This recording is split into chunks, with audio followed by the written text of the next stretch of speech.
Welcome to the Crime for Sleep channel. Let me know where you're watching from and what time it is. And don't forget to like, comment, and subscribe.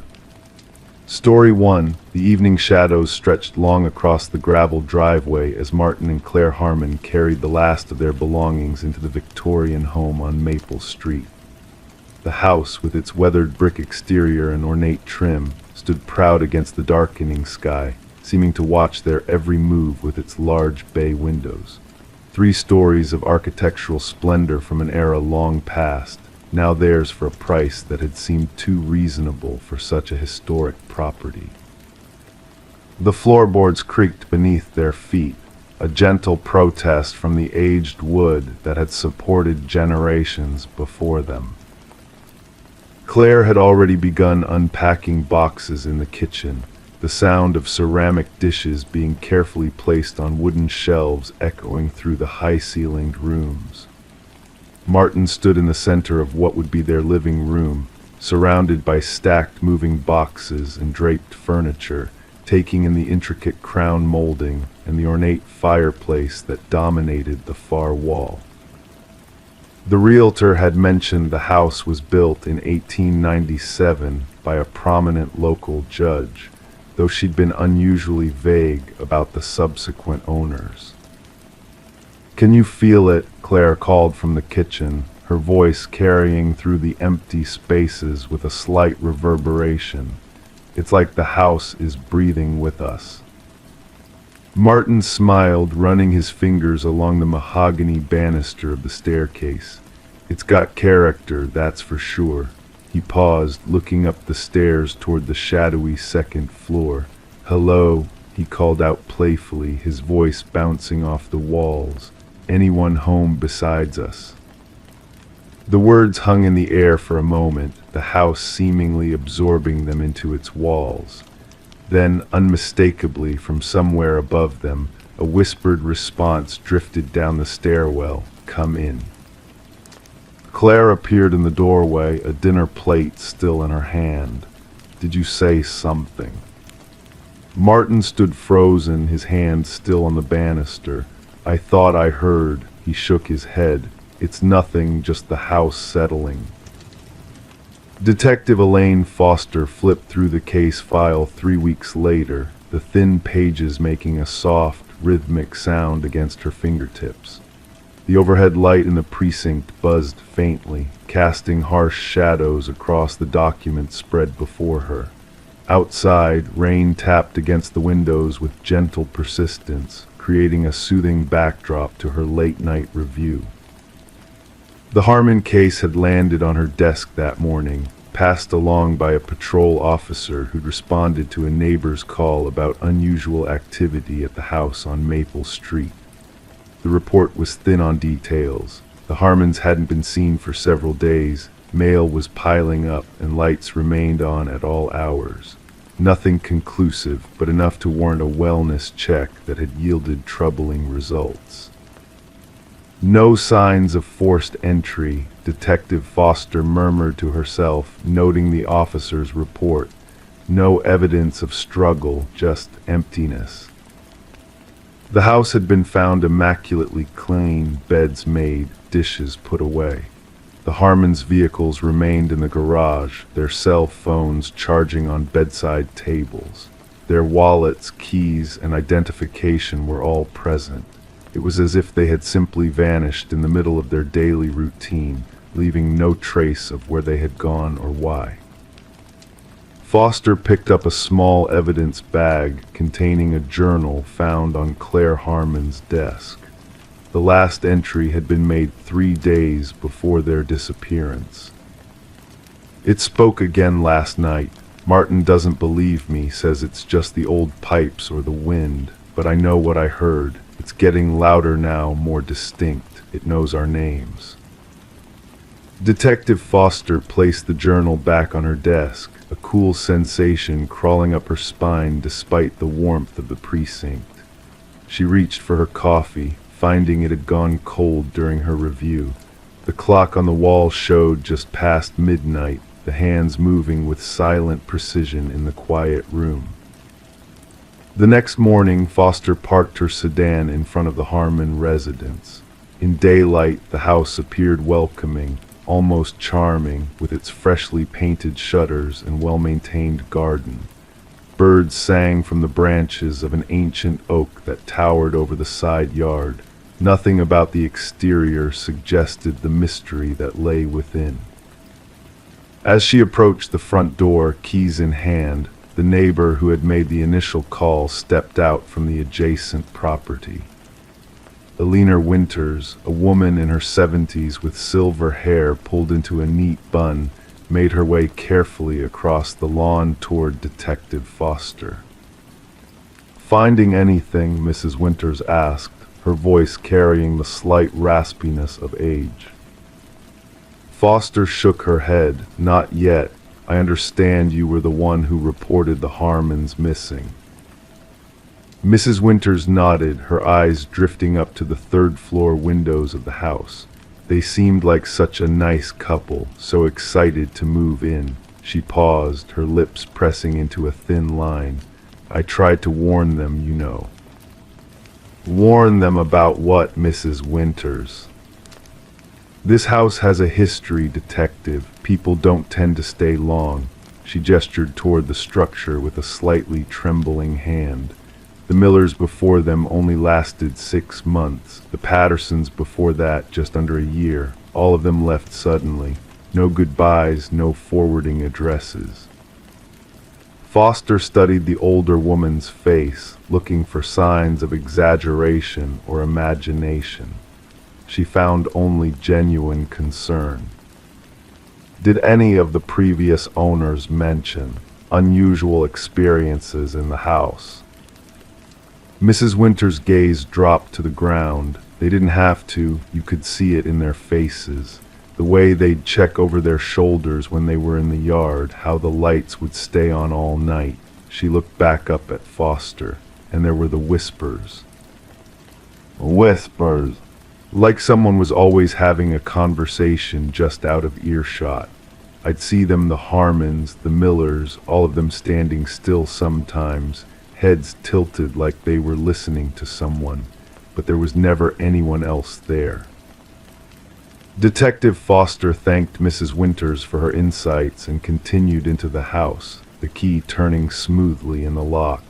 The interior was still and silent, afternoon sunlight streaming through lace curtains to create intricate patterns on the hardwood floors.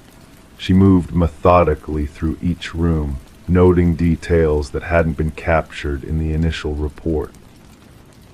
In the study, a half-finished cup of tea sat on the desk, a thin film formed on its surface. A book lay open beside it, a mystery novel with the page corner folded down. In the kitchen, fruit in a bowl was just beginning to soften, suggesting the Harmons had been gone for the time frame indicated. Nothing seemed disturbed or out of place. As Foster climbed the stairs to the second floor, she ran her hand along the same banister Martin Harmon had touched on their first night. The wood felt unusually warm beneath her fingers, despite the coolness of the house. She paused, listening to the settling sounds of the old structure, the subtle creaks and sighs that all historic buildings seem to make. The master bedroom was as pristine as the rest of the house, the bed made with hospital corners, decorative pillows arranged just so. On Claire's nightstand sat a voice recorder, its presence an unexpected detail in the otherwise ordinary room. Foster pressed play, her heartbeat quickening slightly as static filled the silence, followed by Claire's voice. "Night 3 in the house. I've been hearing it more clearly now. Martin thinks I'm imagining things, but I'm going to prove it tonight." Silence followed for nearly a minute. Foster was about to press stop when a faint sound came through the recorder, a whisper so low she had to bring the device closer to her ear. "Claire, Martin, we've been waiting for you." The voice wasn't Claire's or Martin's. It had a strange, hollow quality, as if speaking through water or from a great distance. Then Claire's voice returned, trembling slightly. "Who are you? What do you want?" The response came immediately, louder this time. "Come to the attic, see for yourselves." The recording ended abruptly. Foster set down the recorder, her professional detachment momentarily shaken. She took a deep breath, centering herself before continuing her investigation. The attic would be her next stop. The narrow stairs to the third floor creaked beneath her weight, announcing her ascent to the empty house. The air grew noticeably colder as she reached the top, her breath forming small clouds in front of her face despite the warm spring day outside. The attic door stood slightly ajar, a thin sliver of darkness visible through the gap. Foster pushed it open slowly, her flashlight illuminating a space that differed dramatically from the well-kept rooms below. Here, dust covered the floorboards and cobwebs stretched between exposed rafters. Old furniture draped in yellowed sheets created strange, humanoid shapes in the dim light. At the far end, a small round window allowed a weak shaft of sunlight to penetrate the gloom. In the center of the attic floor, the dust had been disturbed in a perfect circle about 6 feet in diameter. Foster approached cautiously, her flashlight beam revealing that within the circle, the wooden floorboards appeared newer than those surrounding it, lighter in color, free from the wear visible elsewhere. She knelt beside this anomaly, running her fingers along the edge of the circle. The difference in wood was subtle but unmistakable. It had been replaced, and relatively recently. As her knuckles rapped lightly against the surface, a hollow sound echoed back, noticeably different from the solid thud produced by the surrounding floor. Foster stood and stepped back, surveying the entire attic with new awareness. The house had a secret, one that might explain the Harmons' disappearance and perhaps the fate of previous residents as well. 3 days later, as workers carefully removed the circular section of flooring in the attic, Detective Foster stood watching, her notepad in hand. The hollow space beneath contained a small metal box, its surface etched with intricate symbols that seemed to shift under direct observation. Inside the box, they found a stack of photographs, each showing different families standing proudly in front of the house on Maple Street. The Harmons were in the most recent photo, their smiles frozen in time, unaware of what awaited them. On the back of each photograph was written the same message in different handwriting: "The house has answered. We have joined the others." No bodies were ever found, despite an extensive search of the property and surrounding areas. The case of Martin and Claire Harmon joined a growing file of similar disappearances linked to the house on Maple Street, a file that would remain open on Detective Foster's desk for years to come. The house still stands today, its windows dark, its doors locked. Sometimes, late at night, neighbors report seeing lights moving from room to room, as if someone is walking through with a candle. And occasionally, if you listen carefully while passing by, you might hear a faint whisper carried on the breeze. "Come in, we've been waiting for you." Story 2. The afternoon light filtered through the half-drawn blinds, casting long shadows across Emma Walker's newly rented apartment. Dust particles danced in the slanted beams, suspended in time like the quietness that enveloped the space. It was her 3rd week in Unit 4B of the Elmwood Apartments, a pre-war building tucked away on a tree-lined street in Ridgeville. The rent was surprisingly affordable for such a well-maintained space in this part of town, a fact that Emma had initially attributed to good fortune. The soft hum of the refrigerator provided a steady backdrop as Emma stood in the center of her kitchen, staring at the open tube of toothpaste on the bathroom counter visible through the doorway. She hadn't left it like that. Emma always squeezed from the bottom, a habit instilled by her methodical father. This tube was unmistakably compressed from the middle, the white paste slightly crusted around the opening. It wasn't the first irregularity she had noticed. 2 days ago, the level of milk in her refrigerator seemed lower than she remembered. Yesterday, her favorite mug had been moved from its usual spot on the top shelf to the middle one.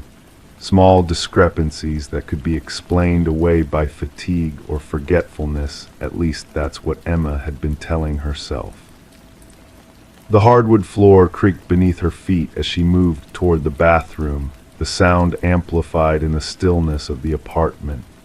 Emma picked up the toothpaste, examining it as if it might provide answers to the unease that had been gradually building within her.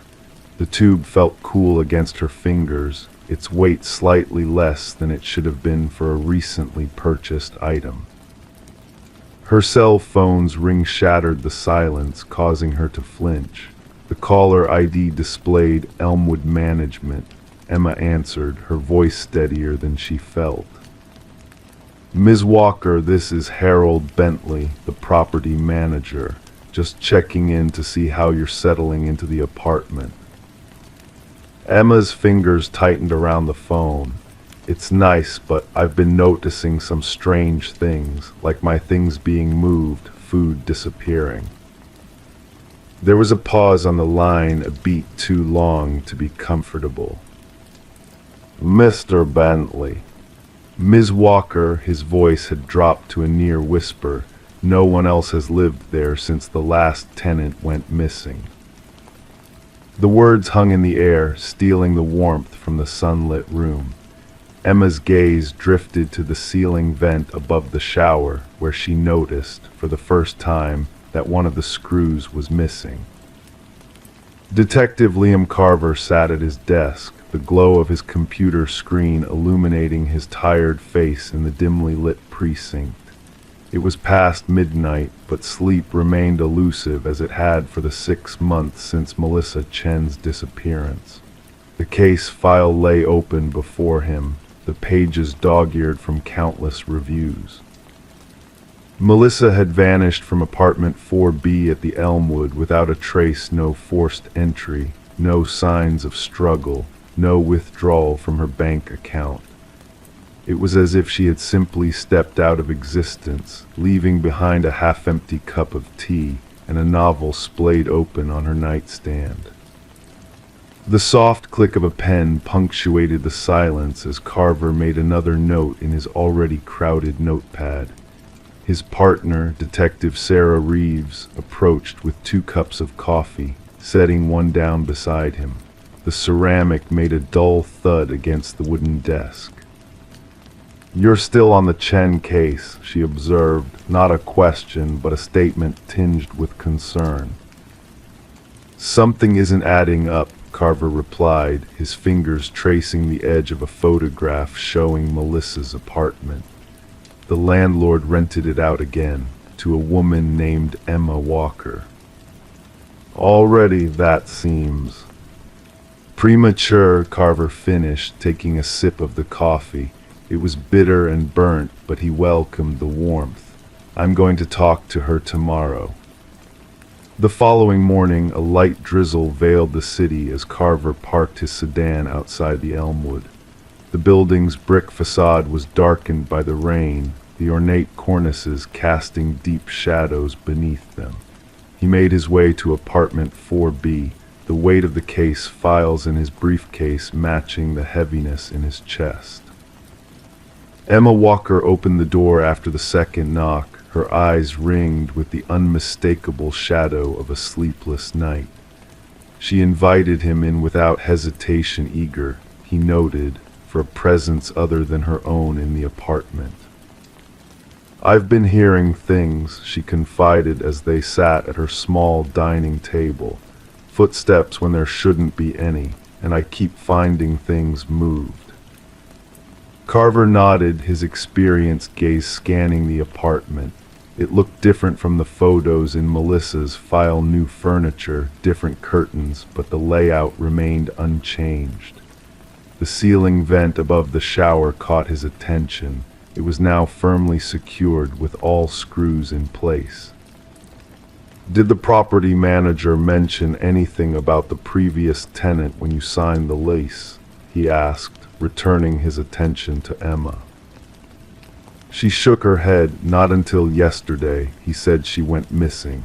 I looked her up online after his call." Melissa Chen, right, there wasn't much information.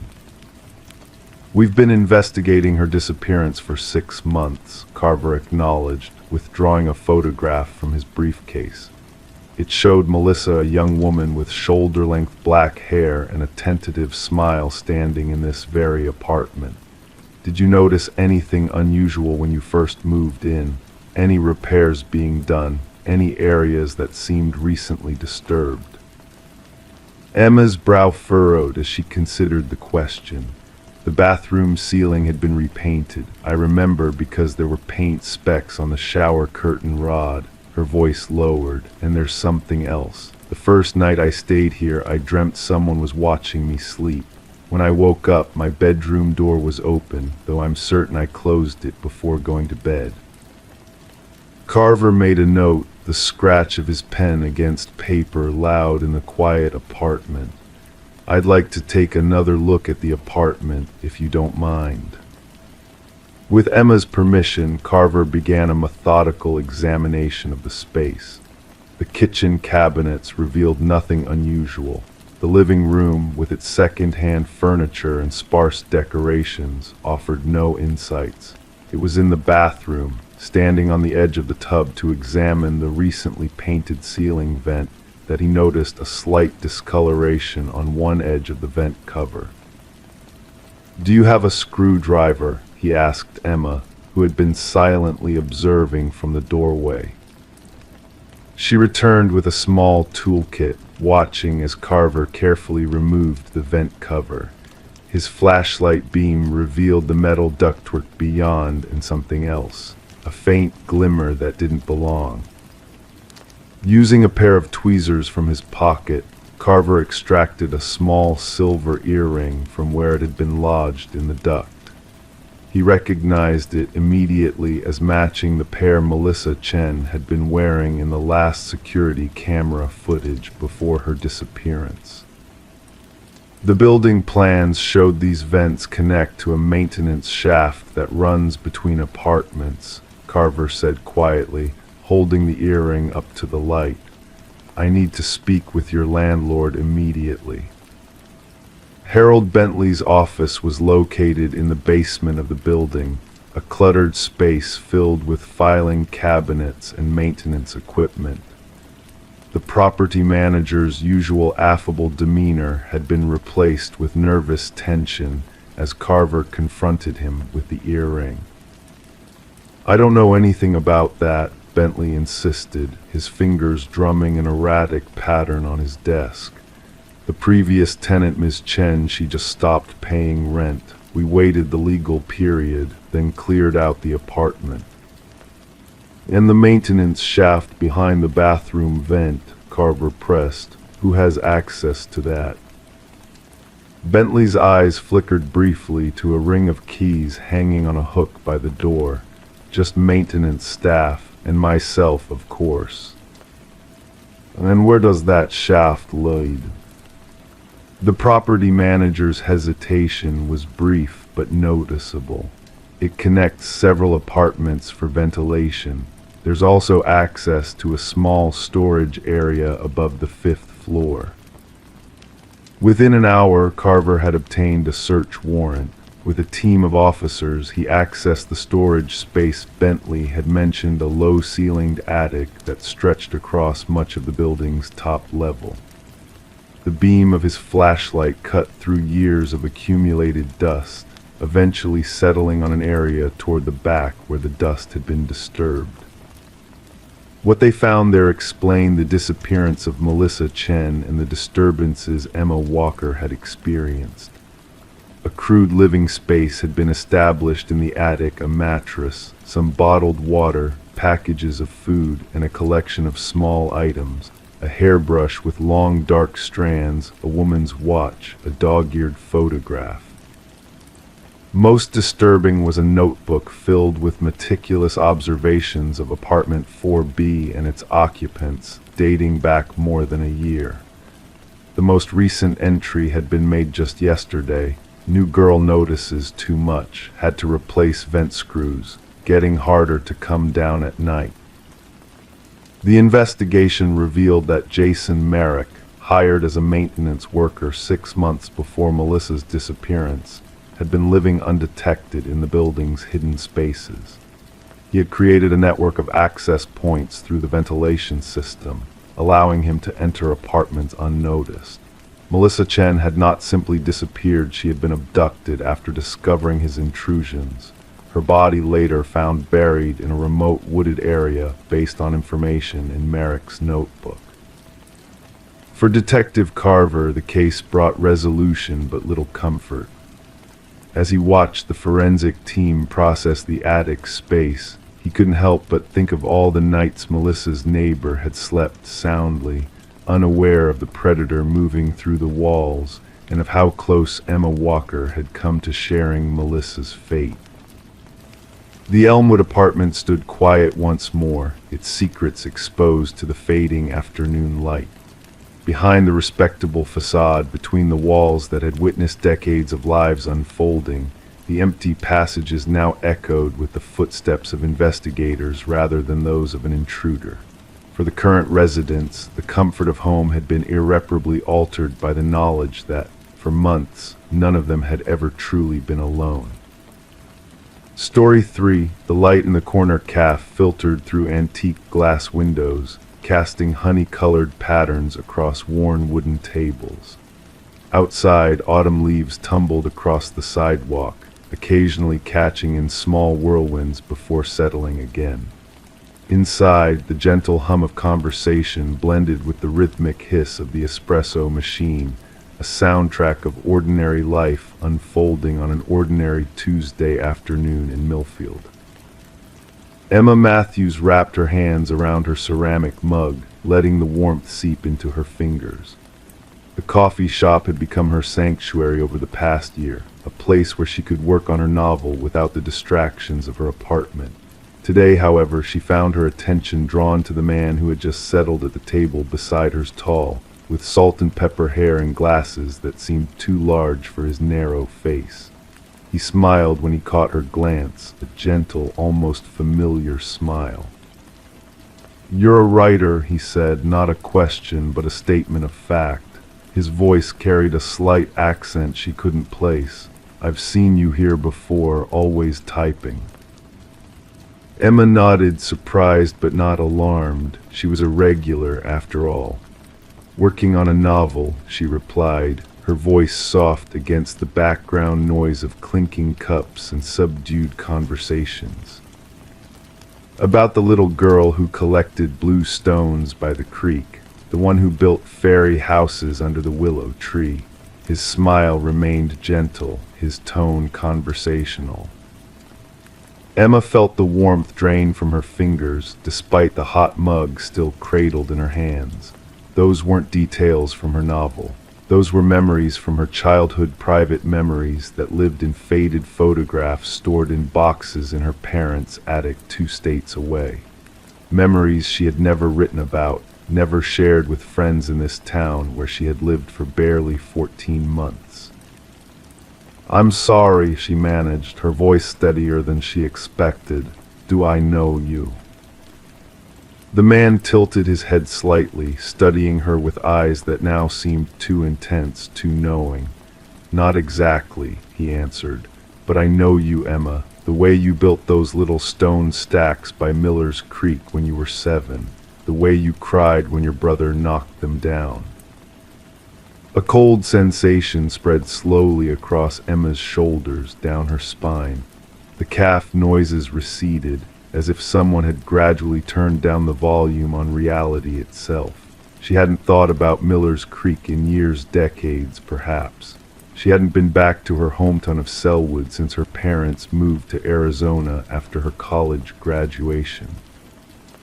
"How could you possibly know that?" Her voice had dropped to just above a whisper. He leaned forward slightly, his coffee untouched. You wrote about it, you just don't remember. Detective Laurel Simmons flipped through the pages of Emma Matthews' statement for the third time, her eyes lingering on certain phrases, certain details. The overhead lights in the precinct hummed with a low, persistent sound that had become white noise after 15 years on the force. Outside her office window, darkness had settled over the city hours ago. "So she just left the caf?" Simmons asked, looking up at Officer Reyes, who stood in the doorway, his notepad in hand. "According to the barista, yes," said she. Looked spooked but not panicked, packed up her laptop and left without finishing her coffee. The man stayed for another 20 minutes, then left as well. Simmons nodded slowly, mentally adding this to the pattern she had been tracking for months now. And this was Tuesday, 3 days before she disappeared. "Yes, ma'am." Surveillance from her apartment building shows her coming home that evening, then leaving for work Wednesday and Thursday. Friday morning she leaves at 7:15 a.m., which her colleagues confirm is normal. She never arrived at the office. Simmons stood, stretching her back slightly before walking to the board where 5 photographs were arranged in a neat row. 5 women, ages 27 to 34, all reported missing in the last 18 months, all from different parts of the city, different backgrounds, different occupations. Emma Matthews, 31, was the latest. The only commonality Simmons had found was impossibly thin, nearly invisible, until Emma's roommate had mentioned a strange encounter Emma had described just days before vanishing. Now, with Emma's detailed statement about the man in the caf provided to her roommate via text message, Simmons could see the thread connecting at least 3 of the cases. "He knew things about them," she murmured, more to herself than to Officer Reyes. Personal things from their childhoods. The room felt suddenly colder, the hum of the lights more pronounced against the silence that followed her words. In a basement room at the Millfield Public Library, reference librarian Theodore Walsh carefully opened a leather-bound volume. His fingers, protected by thin cotton gloves, turned pages that had yellowed with age. The local history collection was his domain, a quiet kingdom of archives and forgotten stories. The detective's questions that morning had left him unsettled. 5 missing women was disturbing enough in a city the size of Millfield, but the detective's specific inquiry about childhood writing, school newspapers, literary magazines, community publications from surrounding counties had sparked something in his memory. His eyes scanned the contents of Young Voices, a collection of children's writing, 1992-1994, published by the Selwood Elementary School. There on page 37 was a story by 8-year-old Emma Matthews titled My Secret Place. It described in a child's straightforward prose building stone towers by Miller's Creek and making fairy houses under a willow tree. Theodore's hand trembled slightly as he reached for his phone to call Detective Simmons. The investigation unfolded like a book being read in reverse, starting with the ending and slowly revealing the beginning. Detective Simmons discovered that all 5 missing women had, as children, published stories, poems, or essays in local publications. Small-town newspapers, school literary magazines, community newsletters, humble venues where young voices were celebrated and preserved. Publications that had in recent years been digitized and made available in online archives. Publications that contained intimate details of childhood experiences, fears, dreams, and memories, fragments of lives that could be studied, memorized, and recited back to strangers in coffee shops, bookstores, and art galleries.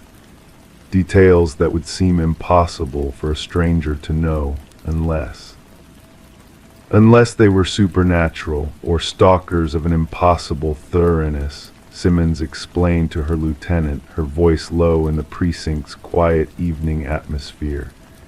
He approaches them with knowledge that seems impossible, creates an immediate mystery, makes them question reality itself.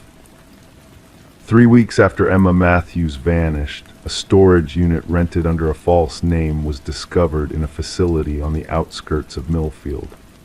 Inside, investigators found carefully organized files, digital and physical, containing childhood writings from dozens of women across 3 states. Highlighted passages, annotated margins, detailed notes on locations and routines. They also found personal items, a silver bracelet identified as belonging to the first missing woman, a monogrammed leather planner from the third, a distinctive scarf that Emma Matthews had been wearing in the CAF surveillance footage. But of the women themselves, or the man with the 2 large glasses who seemed to know impossible things, there was no trace. 6 months later, Detective Simmons stood in the dim light of her home office, staring at the board she had recreated there after the case had officially gone cold. The faces of the 5 women were still arranged in a neat row, but now they were surrounded by hundreds of small index cards, strings connecting various points, creating a web of information that occupied an entire wall. The man had not resurfaced. No new disappearances matching the pattern had been reported in Millfield or surrounding counties. The digital trail had led to dead ends, prepaid credit cards, false identities, IP addresses that looped back on themselves. As Simmons turned to leave, her eyes caught on something she hadn't noticed before: a small literary magazine from her own elementary school, dated nearly 30 years ago. She had been using it as a coaster for her coffee mug, a relic from her mother's attic she'd brought home while researching childhood publications. A cold realization spread through her as she lifted the magazine, flipping to the contents page. There, listed among 24 children's names, was L. Simmons, age 9, a poem about a secret hiding place in her grandmother's garden, where she had buried a tin box containing her most treasured possessions. She stood very still in the silent room, listening to the soft ticking of the wall clock. Something about the sound reminded her of fingers typing, of someone taking notes, of someone reading very carefully through the forgotten words of a child who had grown into a detective who searched for missing women. Outside, the wind rustled through autumn leaves, occasionally catching them in small whirlwinds before letting them settle again, covering tracks, erasing paths, while somewhere in the darkness, someone who knew impossible things waited patiently, collecting stories that had yet to reach their final page. Story 4. The late afternoon sun cast long shadows across Highway 41, stretching like tired fingers over the cracked asphalt. Detective Morgan Reed pressed her forehead against the cool glass of the passenger window, watching as the uniform landscape of central Nevada rolled by an endless canvas of sagebrush and distant mountains that seemed to shift but never change. The rental car's air conditioning hummed softly, almost matching the rhythm of her partner's steady breathing as he drove. 3 hours since the last gas station, Detective Liam Foster noted, his voice low and measured like someone speaking in a library. His hands rested at 10 and 2 on the steering wheel, knuckles slightly white from the 6-hour drive.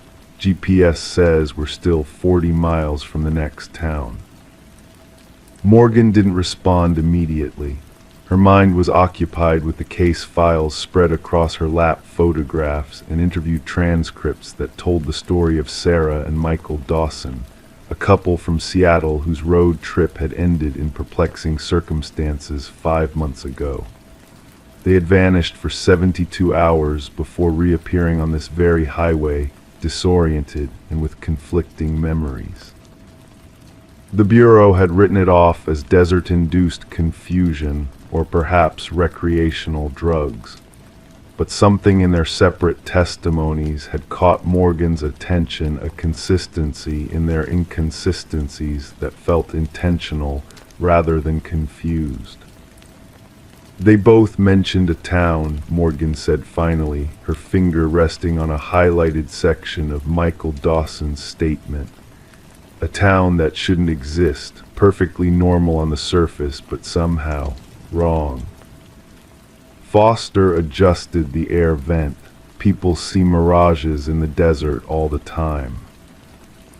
People don't collectively hallucinate the same mirage, Morgan countered, and they certainly don't bring back physical evidence. In her hand, she held a small paper receipt from a diner called Sunshine Corner, dated correctly, but with a location that didn't exist on any map. The paper was real, the ink authentic. The forensic team had confirmed it wasn't a forgery. The car rounded a bend, and the unbroken horizon suddenly gave way to a collection of buildings nestled in a shallow valley. The transition was so abrupt that Foster tapped the brakes instinctively. "That's unexpected," he said, peering through the windshield at what appeared to be a small town ahead. "Is this on our route?" Morgan checked the GPS. The blue line of their planned journey stretched uninterrupted across the screen.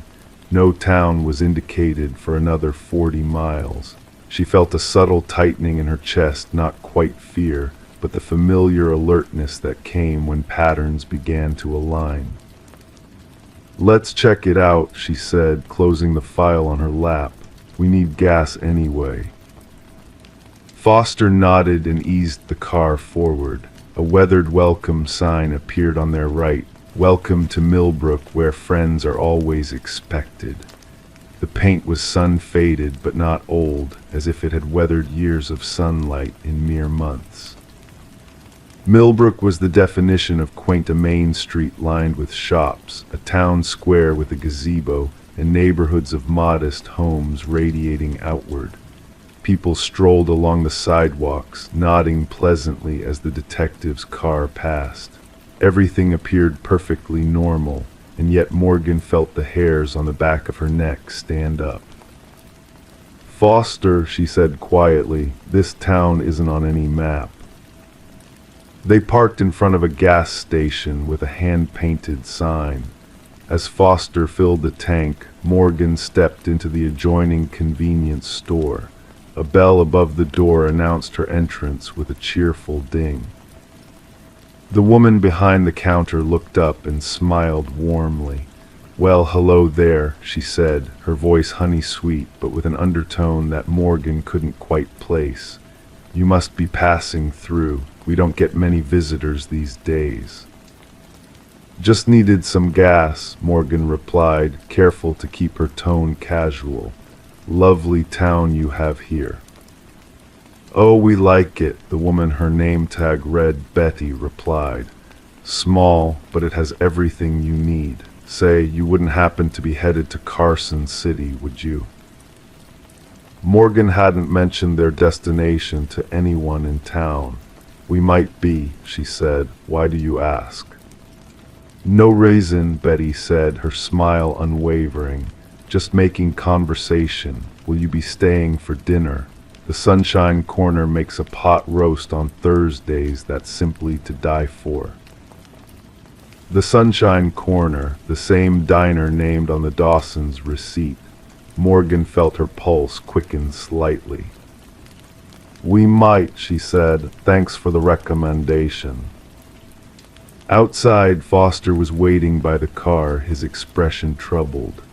"Morgan," he said as she approached, "I just tried to call the field office. No signal. And the guy at the garage across the street, he knew my name before I introduced myself." Morgan's eyes scanned the street, taking in details that had escaped her initial observation. Every person visible was engaged in some activity, walking, shopping, chatting, but there was a mechanical quality to their movements, like actors hitting their marks in a play. "Let's drive around a bit," she suggested. "Get the lay of the land." Foster nodded and they got back in the car. They drove slowly through Millbrook, mapping its boundaries. The town was small enough to navigate in 20 minutes, yet somehow Foster's attempts to find an exit route kept bringing them back to the main street. "This doesn't make sense," he muttered after the third time they passed the same gazebo. "We should have reached the highway by now." Morgan checked her watch. The sun was beginning to set, casting an amber glow over the buildings that made them look like they were glowing from within. "Let's try the diner," she said. The Dawsons mentioned it specifically in their statements. The Sunshine Corner sat at the end of Main Street, a classic American diner with chrome accents and large windows.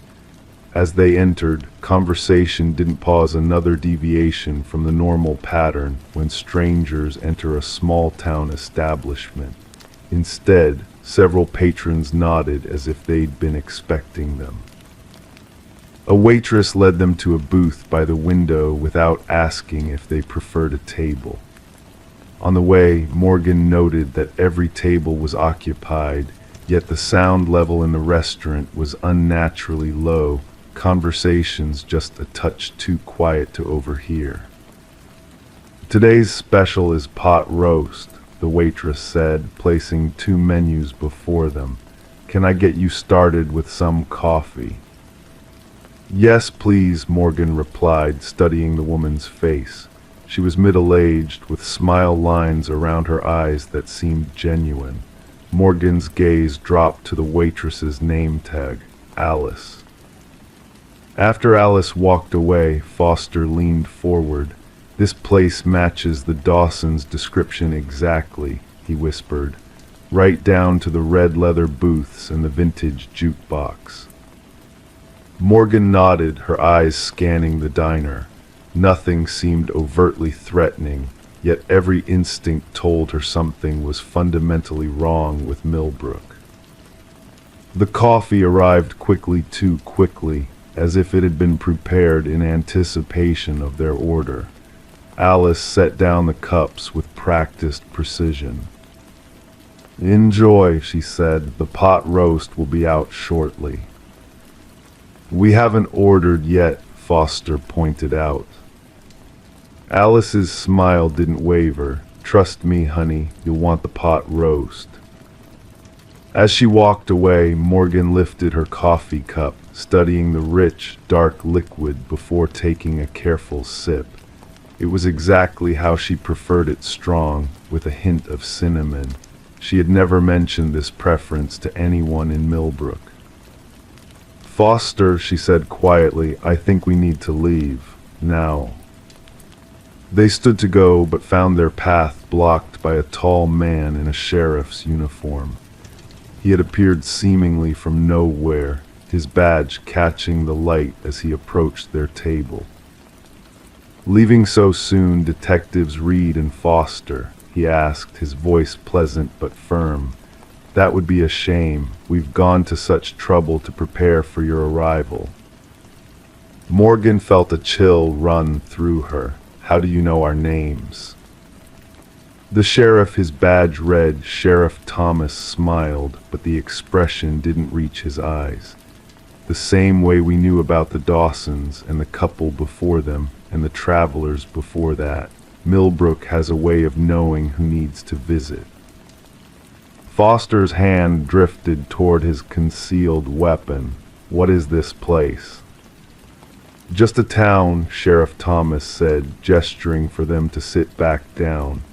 "A special town that appears to those who need to find it, or sometimes to those we need to find." Reluctantly, they returned to their seats. Around them, the diner continued to function normally, yet Morgan noticed that no one seemed to be finishing their meals. Plates remained perpetually half full, coffee cups never emptied. What happened to the Dawsons? Morgan asked. They stayed with us for a while, the sheriff replied, sliding into the booth beside Foster. They learned what they needed to learn, then they moved on, just like you will. And what is it that we need to learn? Foster's voice had an edge to it now. Sheriff Thomas smiled again, this time with genuine warmth. That depends entirely on why Millbrook called to you. You see, some places exist in the spaces between not quite here, not quite there. Millbrook appears when it's needed to those who are needed. Morgan thought of the case files in the car, of the Dawsons' confused testimonies and the strange receipt. You're saying this town appears and disappears. I'm saying, Detective Reed, that reality isn't as solid as most people believe. There are seams in the world where the unusual can slip through. Millbrook exists in one of those seams. Their food arrived pot roast with vegetables, exactly as promised. The aroma was mouth-watering, the presentation perfect. Morgan stared at her plate, reluctant to eat yet strangely tempted. It's perfectly safe, the sheriff assured them. Consider it a welcome gift. Foster pushed his plate away. I'd rather understand why we can't leave. You can leave whenever you wish, Sheriff Thomas replied. But first, there's something you need to see, both of you. That's how it works. Millbrook keeps you until you find what you came for, even if you didn't know you were looking. As night fell outside, the diner took on a dreamlike quality. The lights dimmed slightly, and Morgan noticed that some of the patrons had disappeared without her seeing them leave. Those who remained seemed less distinct somehow, as if they were fading into the background.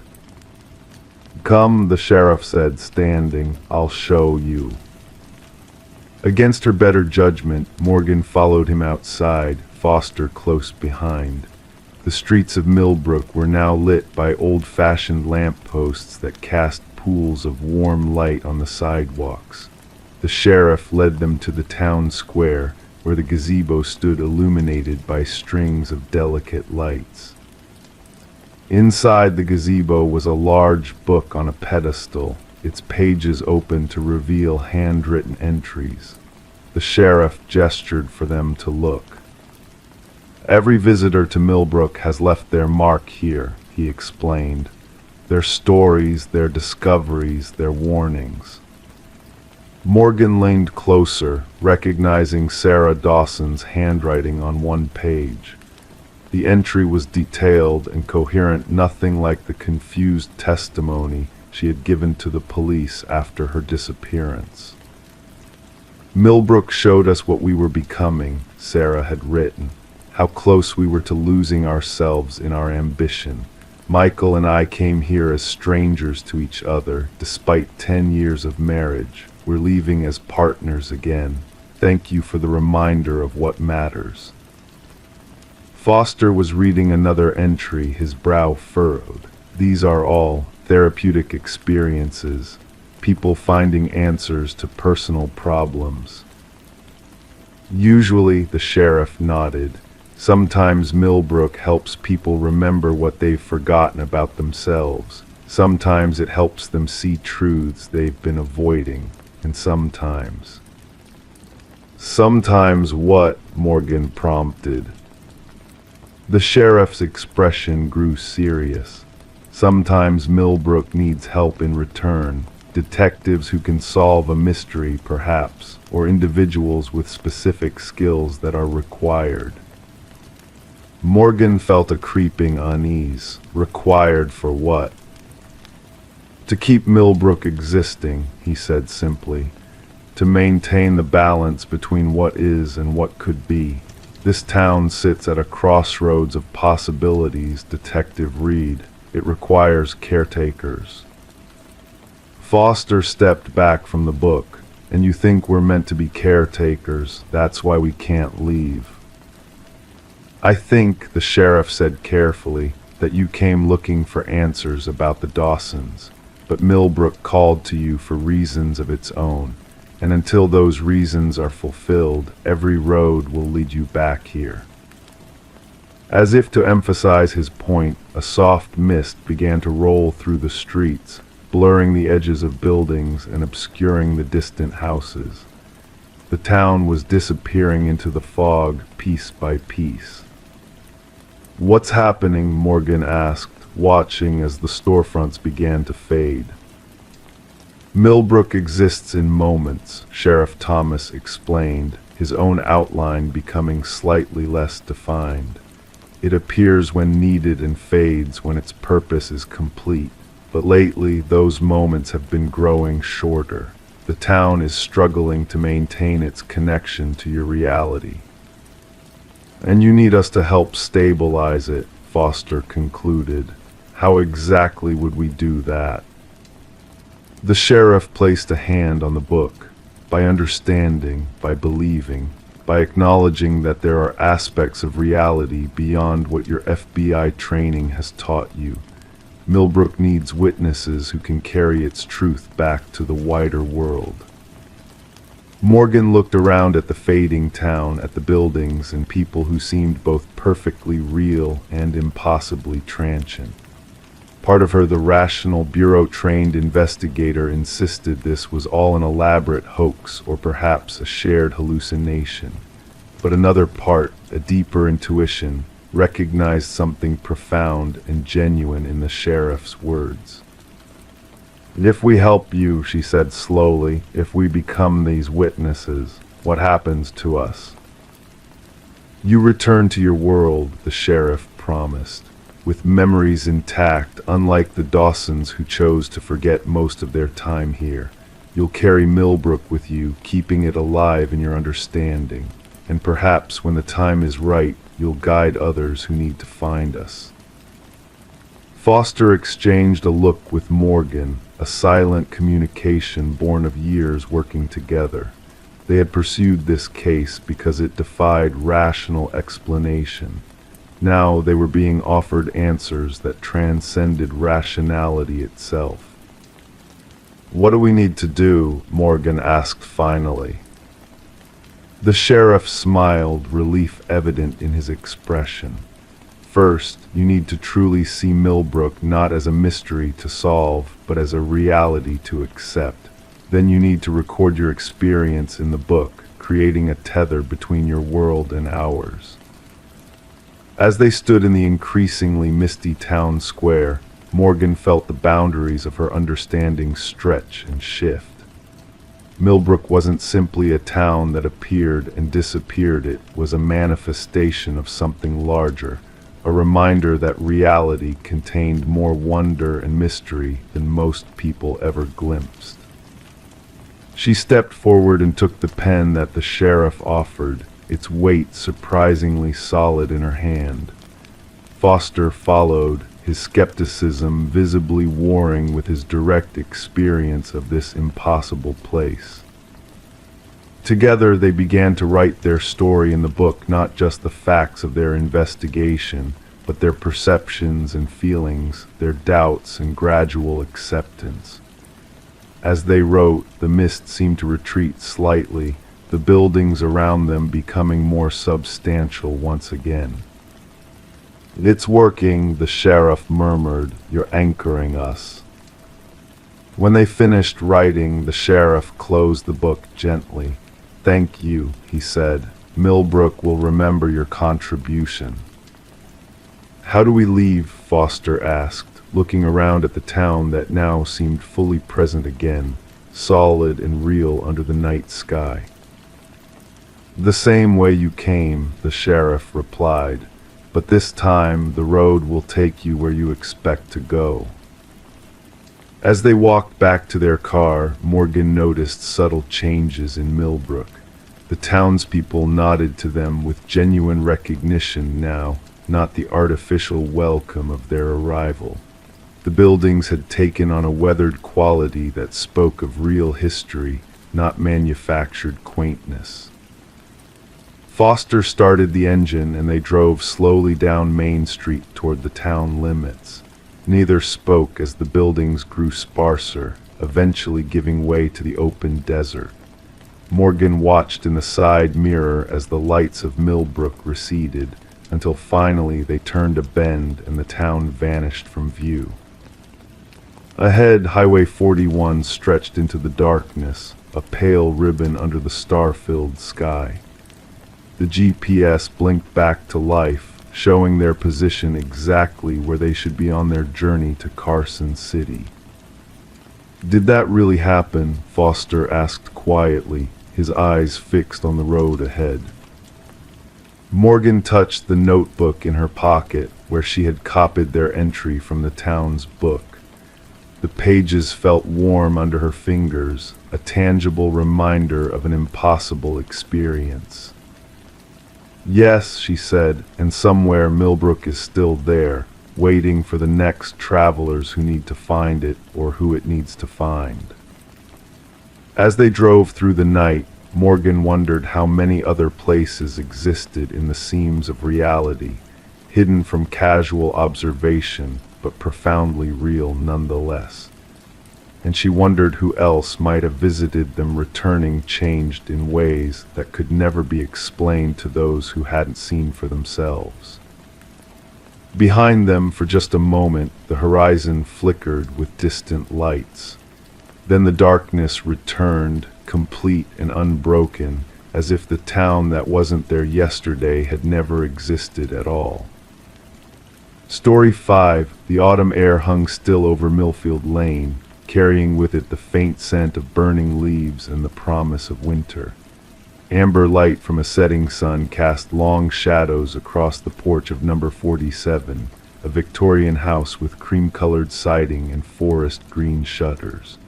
Detective Sarah Holloway's sedan was the only vehicle parked along the quiet street, its presence as unobtrusive as the woman herself.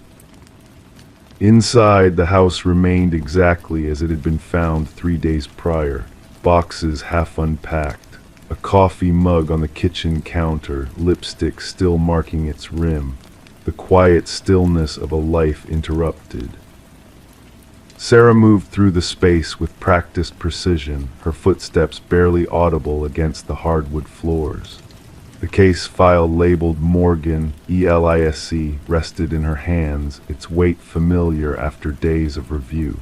She opened it once more, eyes skimming past the details she had already committed to memory. Elise Morgan, 34, literature professor, recently divorced, no children, purchased the house 6 weeks ago. Reported missing by her department chair after failing to appear for the first week of classes.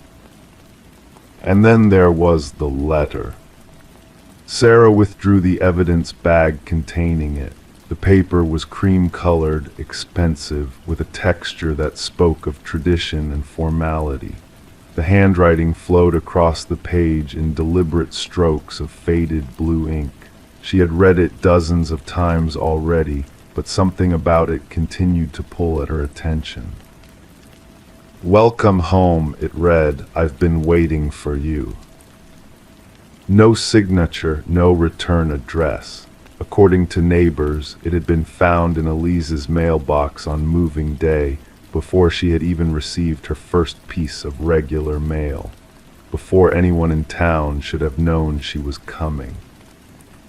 The detective slipped the letter back into its protective sleeve and continued her methodical exploration of the house.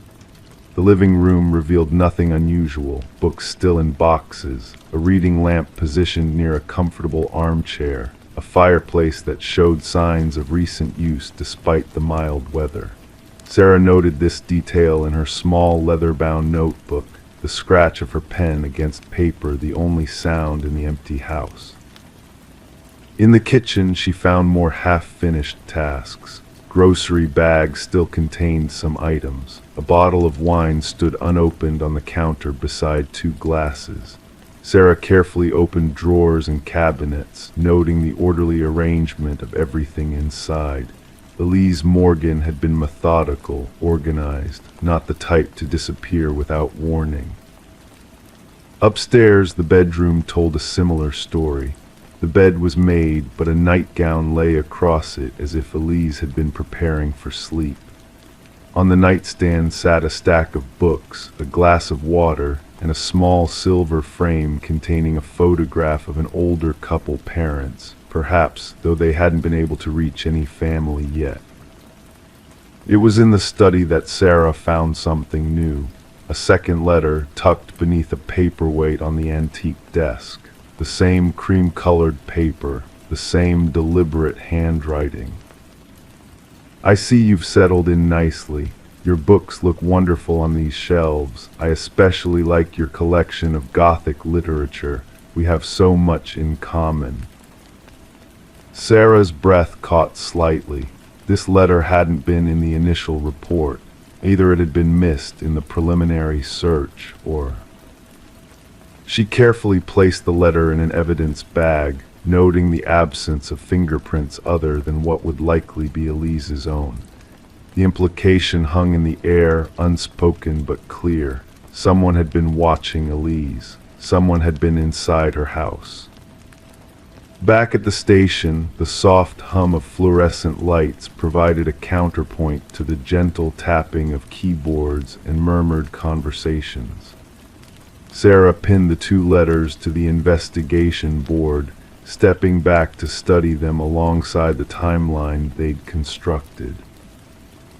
Coffee, Detective Marcus Reeves appeared at her side, offering a steaming mug that smelled of hazelnut. Thanks, she accepted it without taking her eyes off the board. We need to search the house again. I found a second letter. Someone was watching her, Marcus, maybe even entering the house when she wasn't home.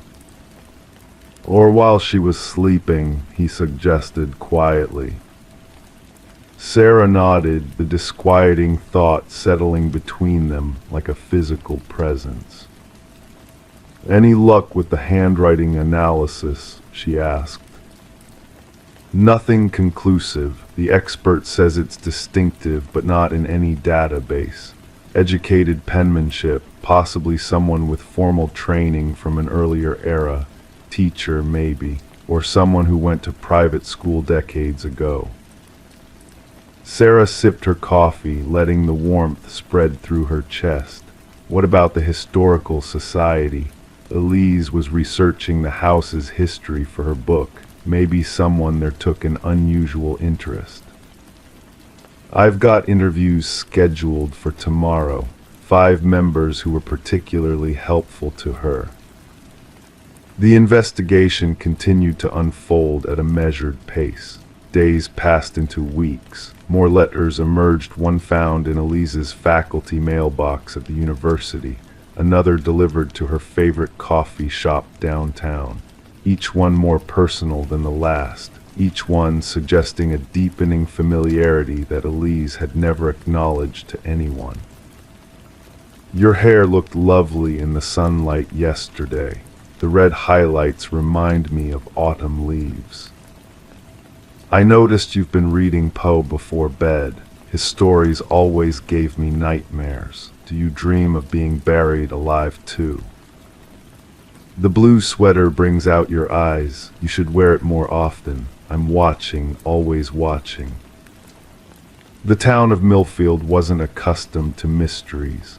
Founded in the late 1800s, it had the quiet dignity of a place where generations had lived and died without much disruption to the established order. But as news of Elise's disappearance and the unsettling letters spread, a current of unease rippled through the community.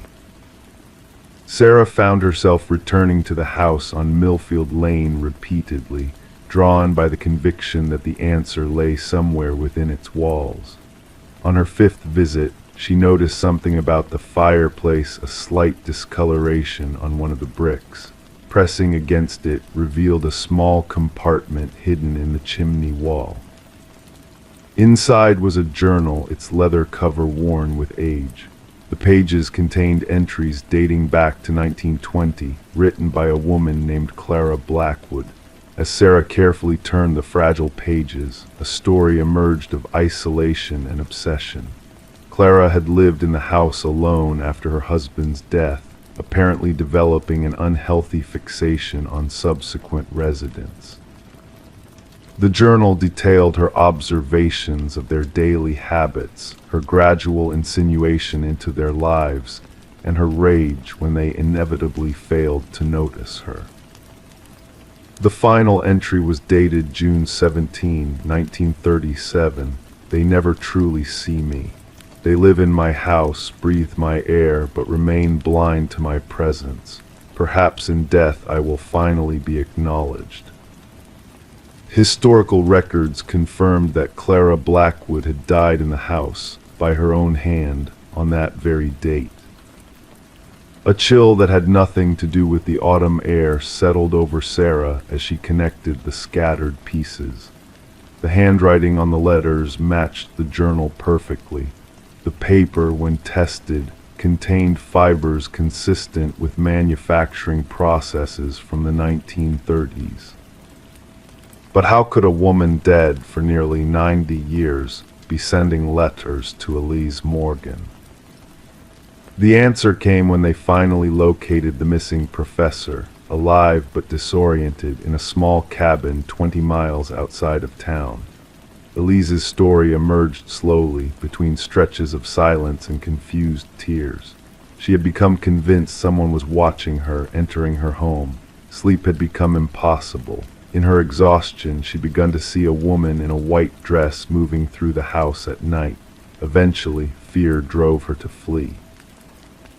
When shown Clara's journal, Elise's hands trembled.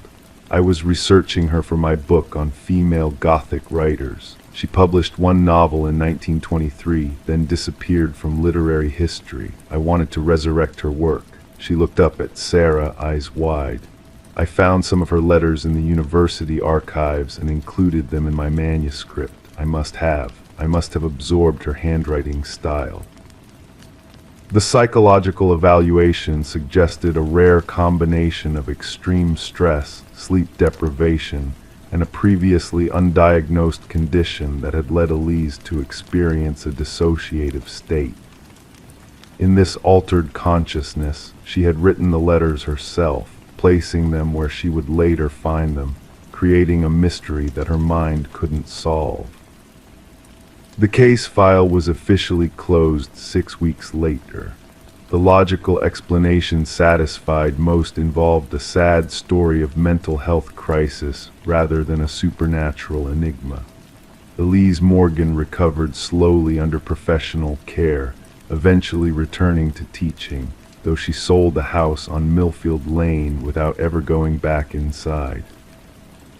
Detective Sarah Holloway filed her final report, attaching all the required documentation, but she kept one detail to herself. In the final search of the house after Elise had been found, she had discovered one more letter tucked inside the hidden compartment in the fireplace.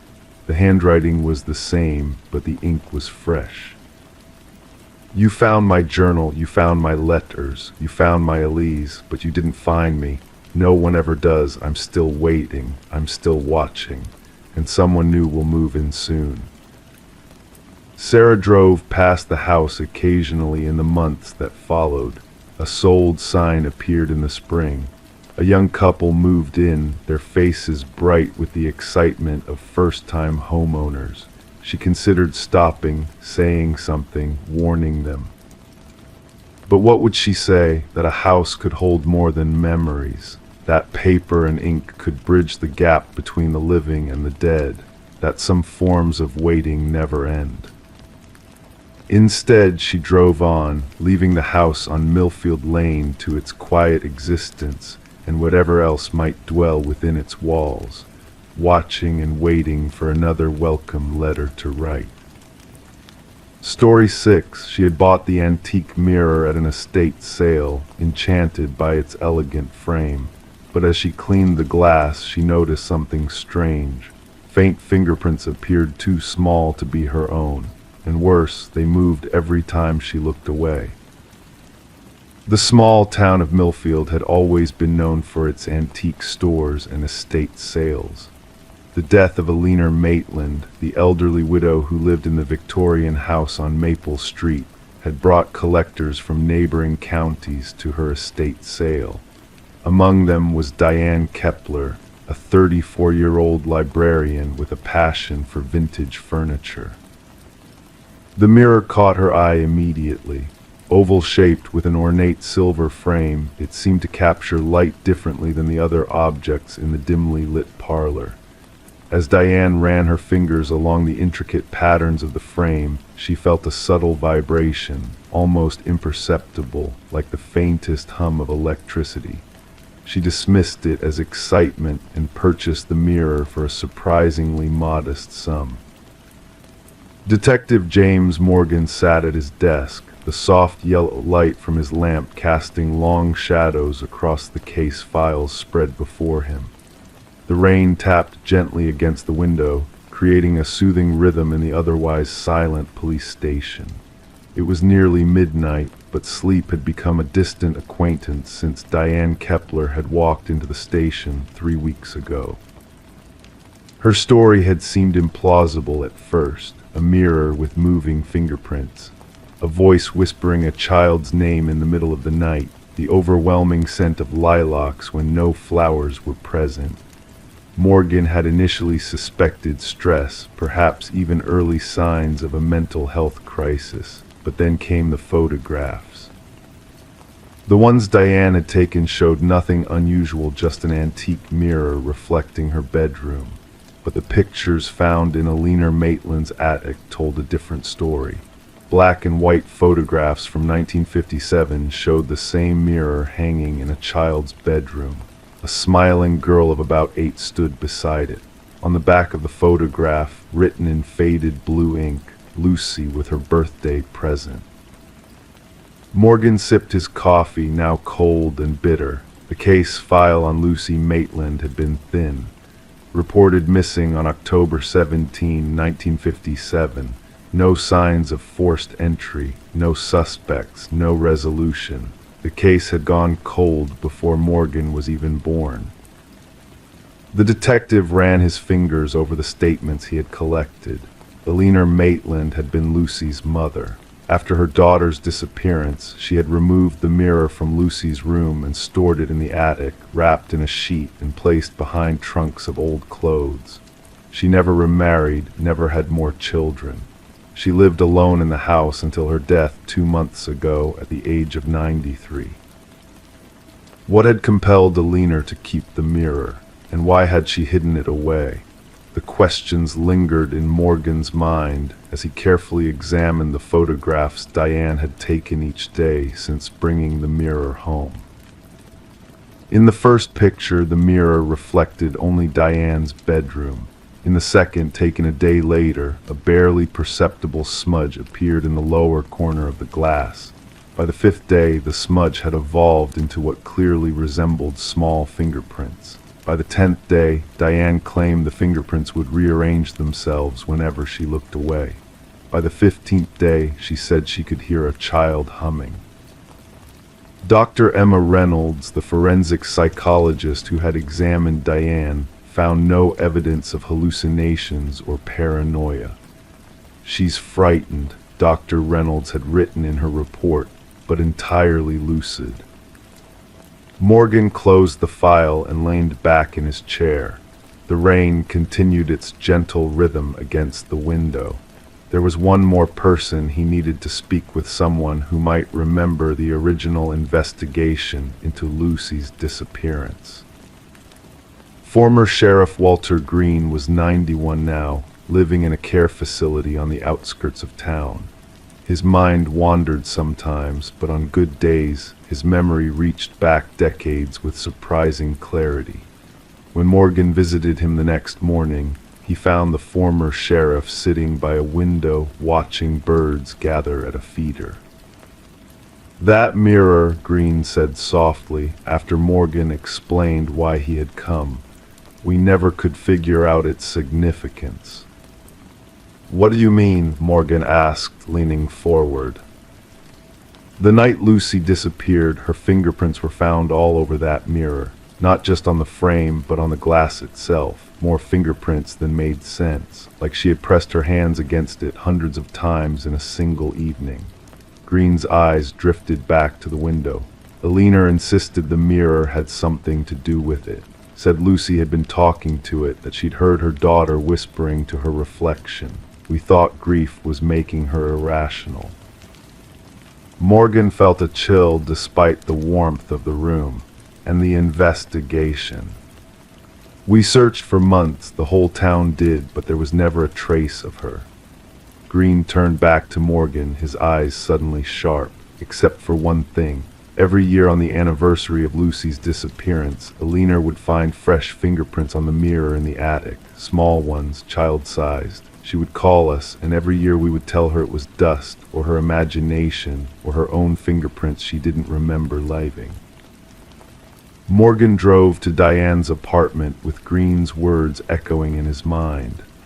Diane opened the door looking exhausted, dark circles under her eyes, suggesting she hadn't slept in days. "It's getting worse," she whispered, leading him to her bedroom. The mirror hung on the wall opposite her bed. In the afternoon light, Morgan could clearly see what had terrified Diane. Small fingerprints covered the surface of the glass, arranged in patterns that almost resembled writing. As they stood watching, a sweet scent filled the room, lilacs in full bloom, though no flowers were present. And then, so faintly that Morgan almost missed it, the sound of a child humming a melody from another time. "I researched the previous owners," Diane said, her voice barely audible. "The mirror is much older than we thought. Before the Maitlands, it belonged to the Prescott family in the 1930s. They also lost a child, a daughter. And before them, it was in the possession of the Whittaker family in the 1890s. Their youngest daughter vanished as well." Morgan stared at the mirror, watching as one of the fingerprints slowly moved across the glass, leaving a trail like a tear. The investigation into Lucy Maitland's disappearance was officially reopened the next day. Forensic technicians carefully removed the mirror from Diane's wall and transported it to the lab for analysis. The fingerprints on the glass matched Lucy Maitland's prints from her school records, preserved all these years in the case file. But there were other prints as well, smaller ones, older ones. The technicians found layer upon layer of children's fingerprints, some dating back decades, some centuries. What they discovered behind the mirror was more disturbing.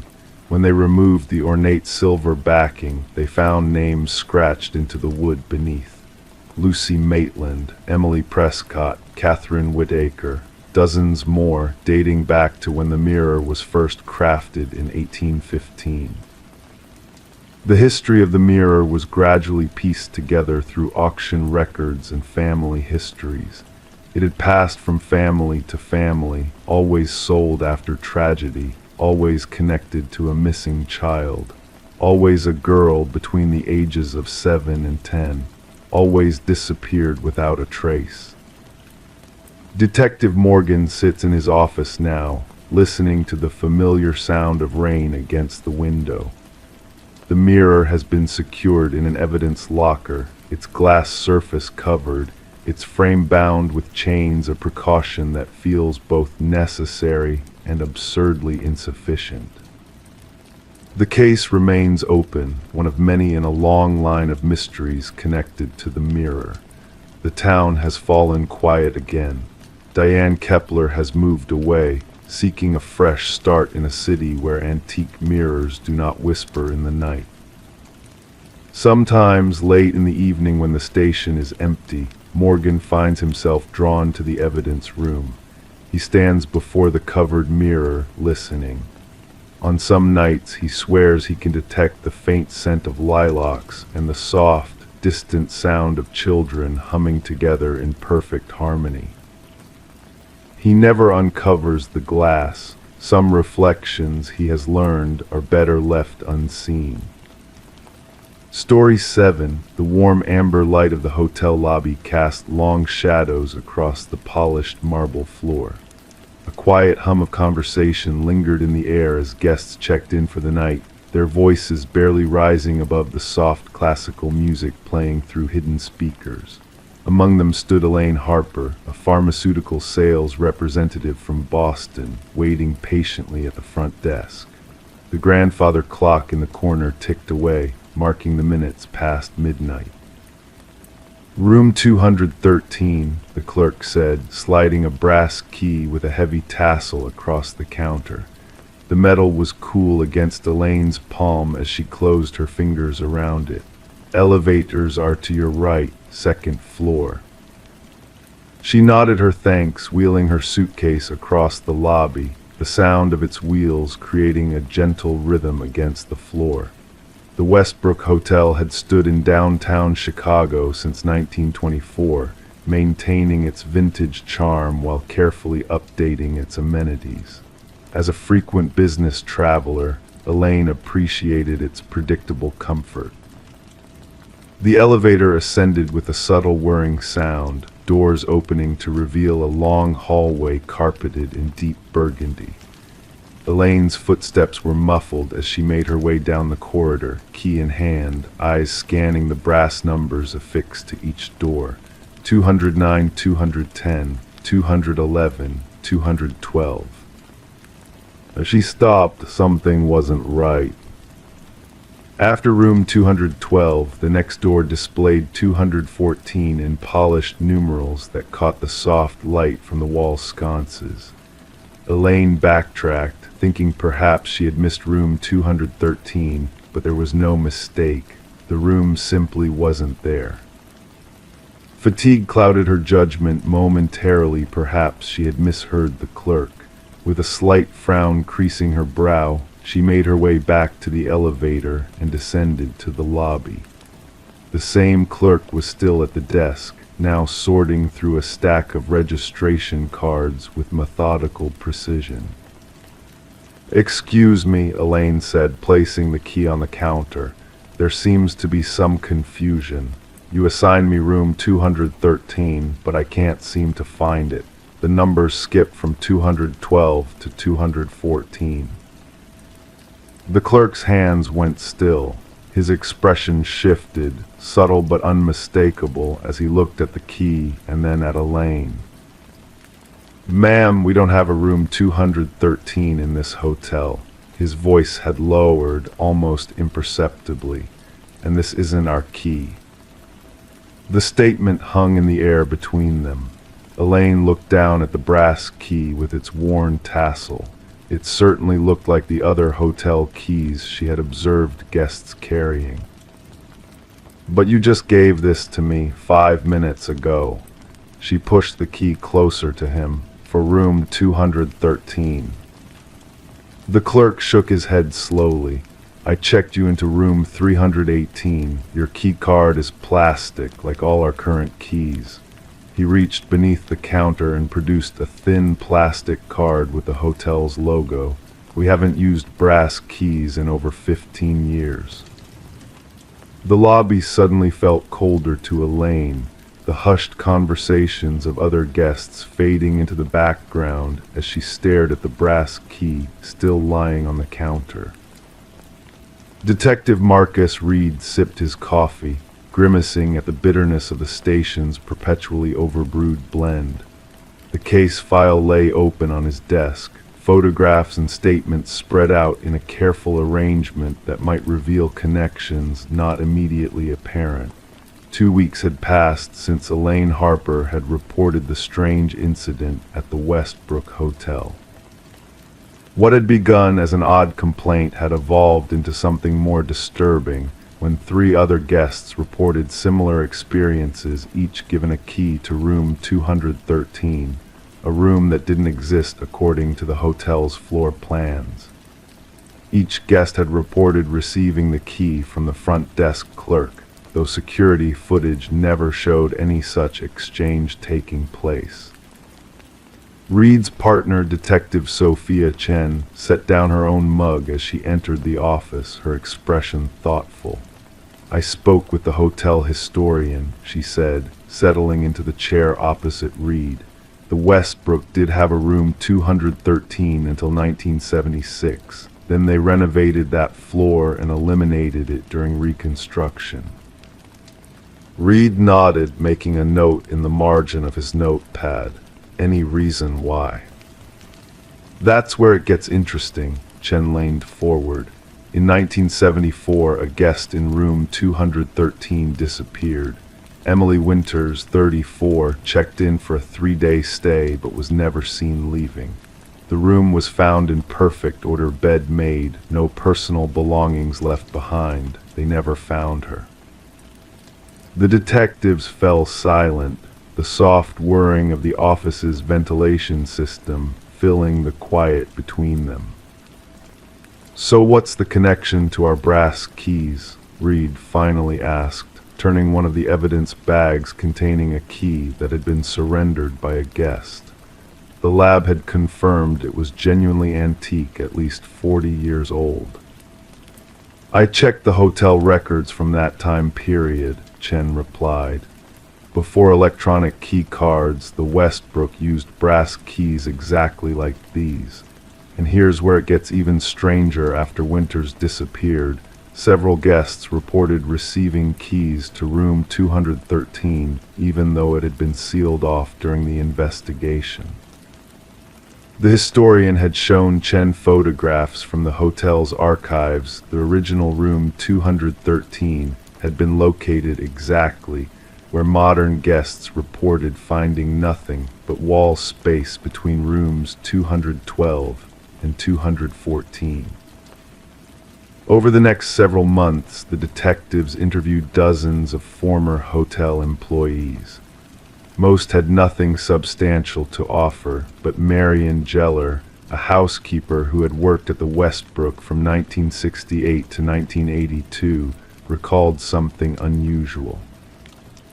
Emily Winters wasn't the first, she told them, her aged hands trembling slightly as she poured tea in her modest apartment.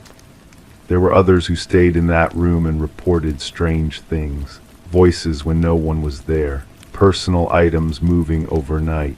One man insisted someone had slept in his bed while he was out for dinner, though the room had not been serviced. The detectives exchanged glances. These details had not been in any official report. Why wasn't any of this documented? Reed asked. Marion smiled sadly. The hotel was trying to maintain its reputation. These complaints were handled discreetly. By the time they left Marion's apartment, the sun had begun to set, casting long shadows across the city streets. They had more questions than answers, and the case was officially classified as unexplained phenomena, not quite closed, but no longer actively investigated. 6 months after the initial report, Detective Reed received a call from the Westbrook Hotel's current manager. During routine maintenance, workers had discovered something behind the wall between rooms 212 and 214, a sealed door, its outline barely visible beneath layers of wallpaper and paint. The construction crew removed a section of drywall to reveal the original door to room 213, still intact, its brass number plate tarnished but readable. With proper authorization, Reed and Chen supervised as the door was carefully opened. The room beyond was perfectly preserved, as though sealed in time. A layer of dust covered everything: the neatly made bed, a suitcase placed on the luggage rack, women's clothing hung in a closet. On the bathroom counter, cosmetics and toiletries were arranged in an orderly fashion. It was as if someone had stepped out momentarily, expecting to return. The items belonged to Emily Winters, the guest who had vanished in 1974. Yet despite the undisturbed state of the room, there was no trace of Emily herself. The mystery of her disappearance remained unsolved. Most disturbing of all was the discovery made by the forensics team. A small wooden box containing dozens of brass keys, all identical, all labeled 213, far more keys than would have been needed for normal hotel operations. To this day, the Westbrook Hotel occasionally receives reports from confused guests who insist they were given keys to room 213, a room that, according to the official floor plan, has never existed. Security cameras never capture these exchanges, and the front desk staff maintain they never issued such keys. The room itself has been resealed, the wall rebuilt, the original door locked away in police evidence. But sometimes, late at night, guests walking down that second-floor hallway report hearing soft movements from behind the wall between rooms 212 and 214, the sound of someone quietly unpacking a suitcase, preparing for a stay that never ends.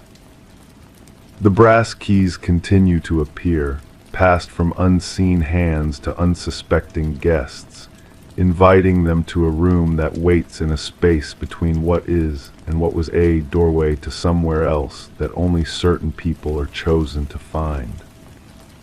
Story 8, the small-town cemetery, was quiet, peaceful, but as the groundskeeper made his rounds, he found something that made his blood run cold. A freshly dug grave, flowers neatly arranged, a headstone with a name he recognized his own. Raymond Miller had been tending to Elmwood Cemetery for 27 years. He knew every path, every tree, every headstone. The cemetery was his second home, a place where the silence spoke volumes to him. On that crisp October morning, the fog hung low between the stone markers, diffusing the early sunlight into a soft, golden haze. The dew-covered grass dampened the soles of his worn work boots as he made his methodical rounds. The east section was his first stop that morning. It wasn't scheduled for maintenance until the following day, but Raymond felt drawn to it. Perhaps it was the way the fog seemed thicker there, or maybe it was simply habit. Either way, his feet carried him through the narrow path between the oldest graves in Elmwood. That's when he saw it, a patch of disturbed earth that hadn't been there the day before. Fresh soil mounded in the precise shape of a grave. Atop the mound lay a careful arrangement of white lilies, still crisp and dewy. A small, temporary marker stood at the head of the grave. As Raymond approached, the fog seemed to part just enough to reveal the inscription: Raymond Miller, 1958-2024. His heart didn't race. Instead, it seemed to stop altogether, hanging suspended in his chest as his mind struggled to process what he was seeing. His own name, his own birth year, and a death date just 3 days in the future. Detective Sarah Keller arrived 40 minutes later. The sun had risen higher, burning away some of the fog, but a persistent mist still clung to the cemetery grounds. She found Raymond sitting on a nearby bench, his hands clasped tightly together, his gaze fixed on the mysterious grave.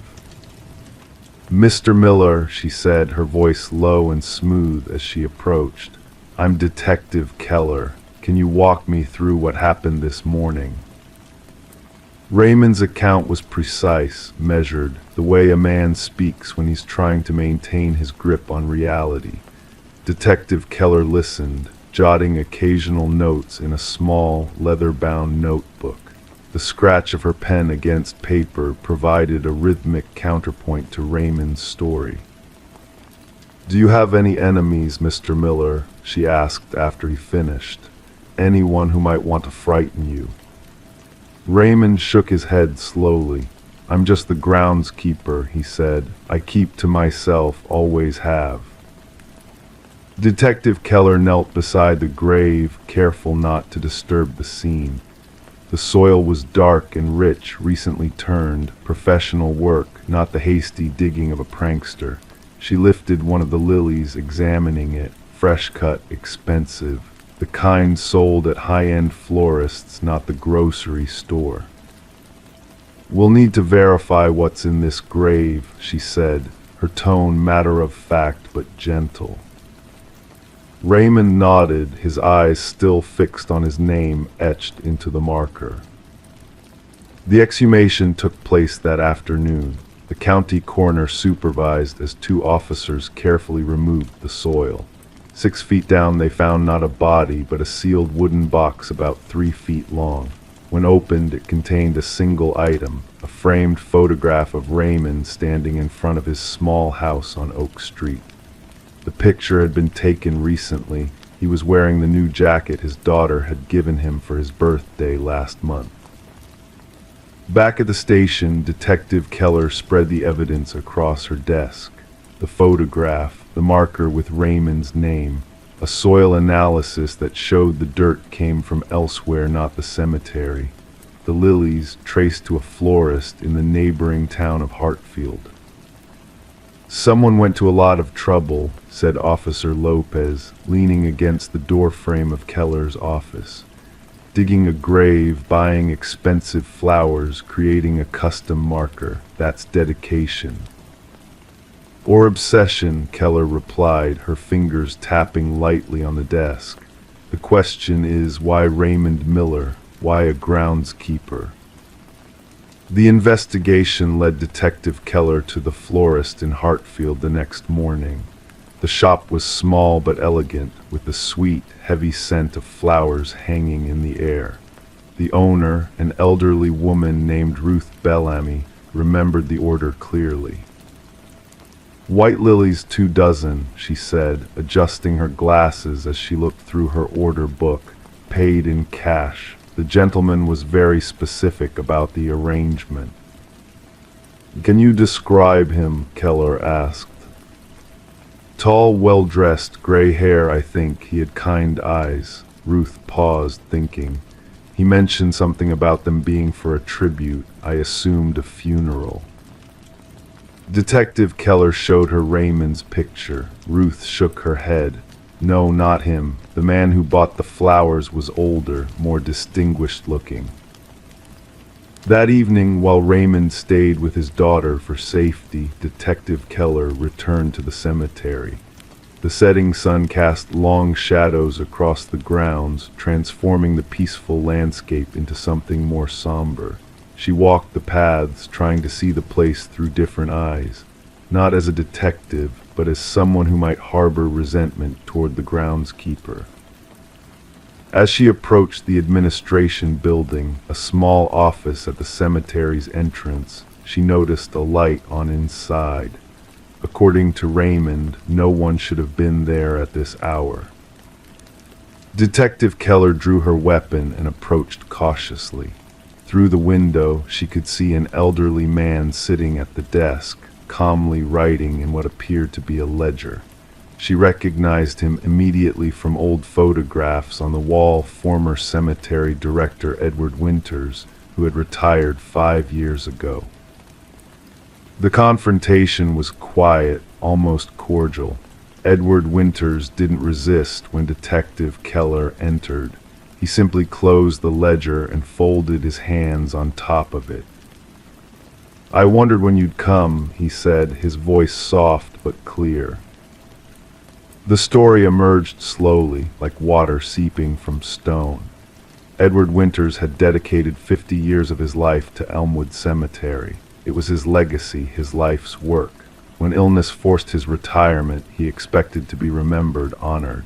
Instead, Raymond Miller had methodically erased all traces of his influence, redesigning the gardens, changing the maintenance schedules, replacing the old record-keeping system with a digital one. "He buried my legacy," Winters said, his calm voice belying the intensity in his eyes. "So I thought it fitting to show him how it feels, to see your life's work, your identity, consigned to the earth." The date on the marker, October 23, 2024, was significant. It would have been Winters' 50th anniversary as cemetery director, a milestone he had once looked forward to celebrating. "I wasn't going to hurt him," Winters insisted. The grave was symbolic, a reminder that we all face the same end, regardless of our accomplishments.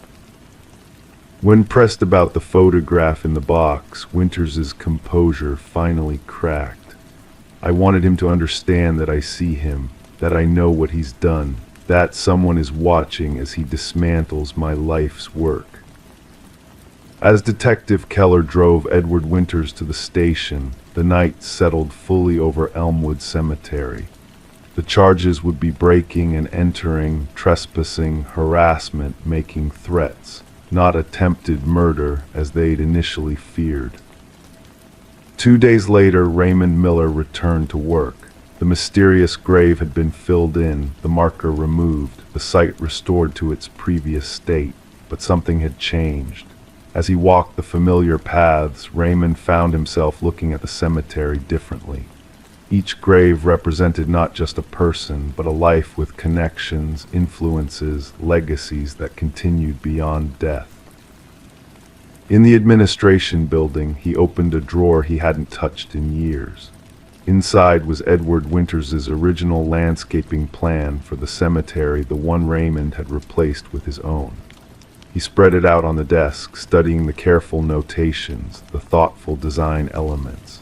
For the first time, he saw not just an outdated system to be improved upon, but the vision of a man who, like himself, had devoted his life to honoring the dead.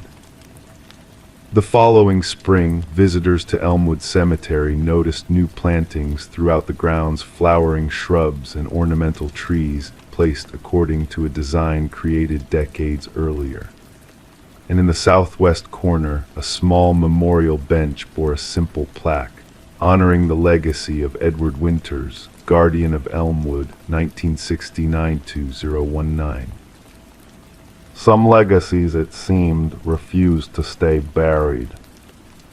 Story 9. The evening air hung heavy with September's lingering warmth as Emma Carson stepped out of Willow's grocery on Maple Street. The soft chime of the door's bell faded behind her, replaced by the gentle hum of streetlights flickering to life against the deepening twilight. A stranger held the door, his gesture so ordinary that Emma barely registered his face, just another polite shadow in the rhythm of her Tuesday routine. The paper bag in her arms crinkled softly as she walked, the sound accompanying her footsteps on the sidewalk. Her keys jingled in her coat pocket, a familiar melody that had escorted her home countless times before. The neighborhood wrapped around her in comfortable familiarity, the crooked mailbox at the corner, the house with wind chimes that sang with every gentle breeze, the cracked sidewalk she'd learned to step over without looking. Detective Marcus Rivera traced these same steps 3 days later, his worn leather notebook open in his hands. The pages whispered as he turned them, documenting the ordinary path that had somehow led to something extraordinary. His partner, Detective Layla Cowery, stood slightly apart, her gaze traveling the street as if the buildings themselves might offer testimony. She stopped for gas, Cowery said, her voice low and measured. Security footage shows her at Barton's gas station at 7:42 p.m. Rivera nodded, his pen scratching against paper. The timeline was beginning to take shape, but timelines only told when, not why. And in this case, the why hovered just beyond their grasp, a shadow they couldn't quite define. The gas station's fluorescent lights cast everything in a harsh glow on the recording. Emma stood by her car, the nozzle in her hand, her expression distracted, perhaps thinking about tomorrow's presentation or the call she needed to make to her mother. And there in the background, a figure leaned against a blue sedan, seemingly absorbed in his phone. The same man who had held the door, not looking at her but somehow oriented toward her, like a compass needle finding north. She didn't notice him, Rivera murmured, watching the footage for the third time. Not consciously, anyway. Cowery's eyes narrowed slightly, but something registered. Look at how she keeps checking her surroundings. In the video, Emma's gaze drifted, scanning the station with the casual vigilance that becomes second nature to women who walk alone. A subtle tension had crept into her shoulders, barely perceptible unless you were looking for it. The detective was looking for it. The Pine Ridge apartment complex stood 6 blocks from the gas station, a 3-story building of faded brick and narrow windows. The kind of place where neighbors recognized each other but rarely exchanged more than nods. Emma had lived there for 18 months. Her apartment was on the 2nd floor, overlooking the small, neglected courtyard where a single bench sat beneath a maple tree. The security camera in the lobby had captured her arrival at 8:17 p.m. She checked her mailbox, sorted through envelopes, discarded something that was probably a flyer, and behind her the glass door opened again. The same man now carrying a small paper bag similar to the one from the grocery store. He nodded to her as he passed, heading toward the stairwell. She paused, her hands still in the mailbox, watching him go. "This is where it changes," Rivera said, pausing the footage. "Look at her face, she's making the connection." Emma's expression had shifted from distraction to awareness, her eyes following the stranger with newfound attention. She closed her mailbox with deliberate slowness and waited until he had disappeared up the stairs before she followed, maintaining a careful distance. The hallway cameras showed her approach to her apartment, keys already in hand, movements quick and purposeful now.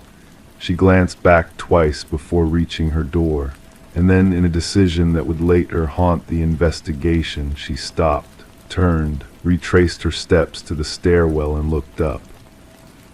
The man stood on the landing above, looking down at her. Neither spoke for what felt like minutes but was only seconds. Then Emma's voice, surprisingly steady, "Are you following me?" The footage had no audio, but the investigators had reconstructed this moment from her phone, which she had slipped from her pocket, and begun recording an instinct that spoke volumes about modern vigilance. "You asked me to follow you home," the man's voice had replied, calm and certain. "You just don't remember." Emma's laugh on the recording was sharp, disbelieving. "I've never seen you before today." "At the coffee shop," he said, "last Thursday, you were wearing a green scarf. You asked me to make sure you got home safely because you thought someone was watching you." The silence that followed held a weight the detectives could feel even through the recording. Emma's breath slightly quicker, the soft tap of her finger against the phone case. "I wasn't in town last Thursday," she finally said. "I was at a conference in Denver. I don't own a green scarf." The man's expression never changed in the hallway footage, no surprise, no concern, no flicker of doubt. He simply nodded as if she had confirmed something he already knew. "You're confused," he said, his voice still gentle on the recording. "It's understandable, but I promised I would help you, and I keep my promises." Detective Cowery set the phone down on the table between them. The recording paused. She called 911 after that. Officers arrived within 12 minutes. The man was still there, sitting on the stairs, completely calm. He had ID, a local address, no criminal record. Jason Mercer, 34, software developer at Tech Fusion for the past 6 years. Rivera flipped through the preliminary reports, and he maintained his story that she had asked for his help. Without variation, Cowery confirmed, even when confronted with her alibi, which checked out completely. Conference organizers confirmed her attendance. Her hotel key card showed regular use. Airport security has her on camera both departing and returning. She was definitely in Denver when he claims they met. The investigation spread outward from that point, meticulous and methodical.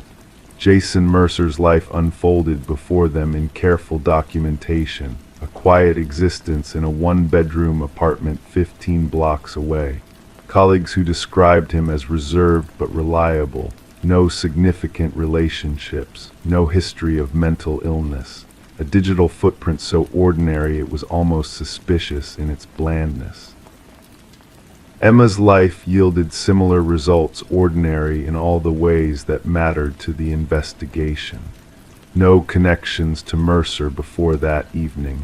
No unexplained absences or behaviors that might suggest a dual life. No green scarf found among her belongings. "It doesn't make sense," Rivera said, spreading the photos across the desk. "He doesn't fit any profile we have. Not a stalker, not delusional in any other way. His therapy records show no history of fixations or fabricated relationships." "Yet he created an entire scenario," Cowery replied, tapping one photo still from the hallway camera, capturing the moment Emma confronted him. Detailed enough to seem plausible, specific enough to be verifiably false. The interrogation room was painted a pale gray that absorbed sound and emotion in equal measure. Mercer sat with perfect posture, hands folded on the table, expression open and cooperative. He answered every question without hesitation. "I understand your confusion," he told them, his voice carrying the same gentle certainty it had on Emma's recording. "But I'm simply keeping a promise. She asked for help, and I'm helping." "The woman you followed was Emma Carson," Rivera said, sliding a photo across the table. "Do you recognize her?" Mercer glanced at the photo and nodded. Of course, though she looked different at the coffee shop, tired, frightened. "Mr. Mercer, Emma Carson was in Denver when you claim to have met her." A slight pause, the first hesitation they had seen from him. "Are you certain?" "Absolutely certain." Mercer considered this, his brow furrowing slightly. "Then she has a twin, or someone who looks remarkably like her used her name. Either way, I made a promise to someone who looked exactly like Emma Carson." The investigation continued for weeks, expanding to include security footage from every coffee shop within 20 miles. None showed Mercer and anyone resembling Emma together. His credit card statements showed no coffee purchases on the Thursday in question. His cell phone GPS placed him at his office, then his apartment nowhere near any coffee shop. Emma Carson requested a restraining order, which was granted immediately. Mercer accepted it without protest, assuring the judge that he had no intention of approaching her again. "The promise has been kept," he said simply. "She got home safely." The case file remained open but inactive, one of those mysteries that hovers at the edges of law enforcement, not quite criminal, not quite resolved.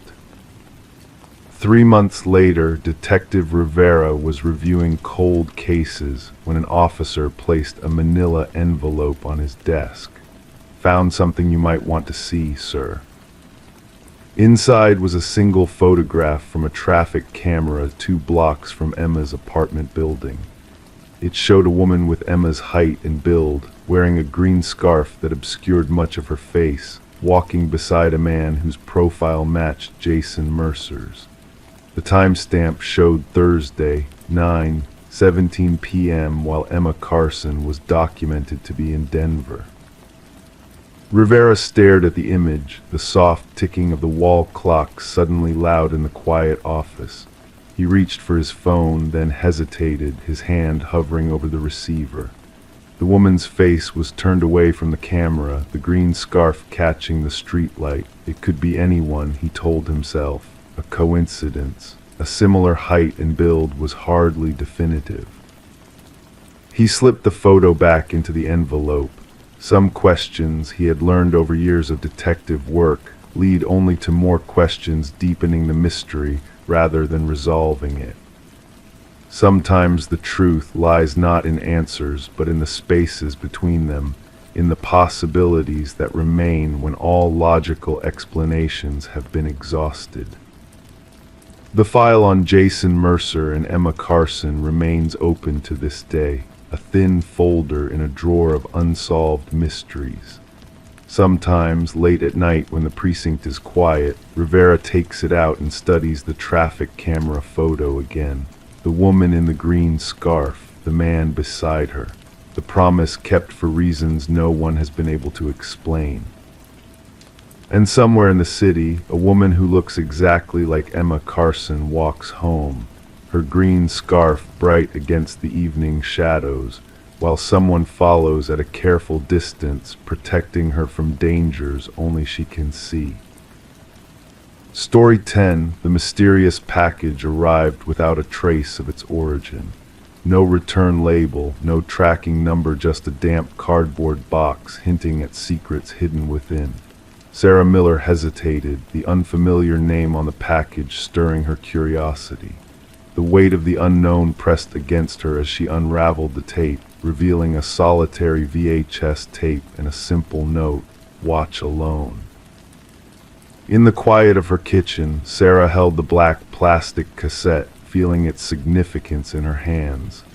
The tape seemed to whisper of forbidden knowledge, its worn edges telling stories untold. The note, scribbled urgently, hinted at a truth waiting to be uncovered. As Sarah hesitated, the world outside carried on its usual rhythm the distant bark of a dog, the laughter of children, the drone of a lawnmower. Oblivious to the enigma that had entered her life, she brought the package inside, setting it down with a mix of unease and fascination. The name Daniel Whitaker meant nothing to her, a stranger's identity crossing paths with hers in an unexpected twist of fate. The tape beckoned to her, a mystery waiting to be unraveled. Against her instincts, she inserted it into her old VCR.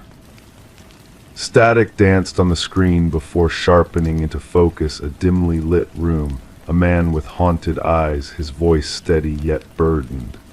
"My name is Daniel Whitaker," he began, his words carrying the weight of a life upended.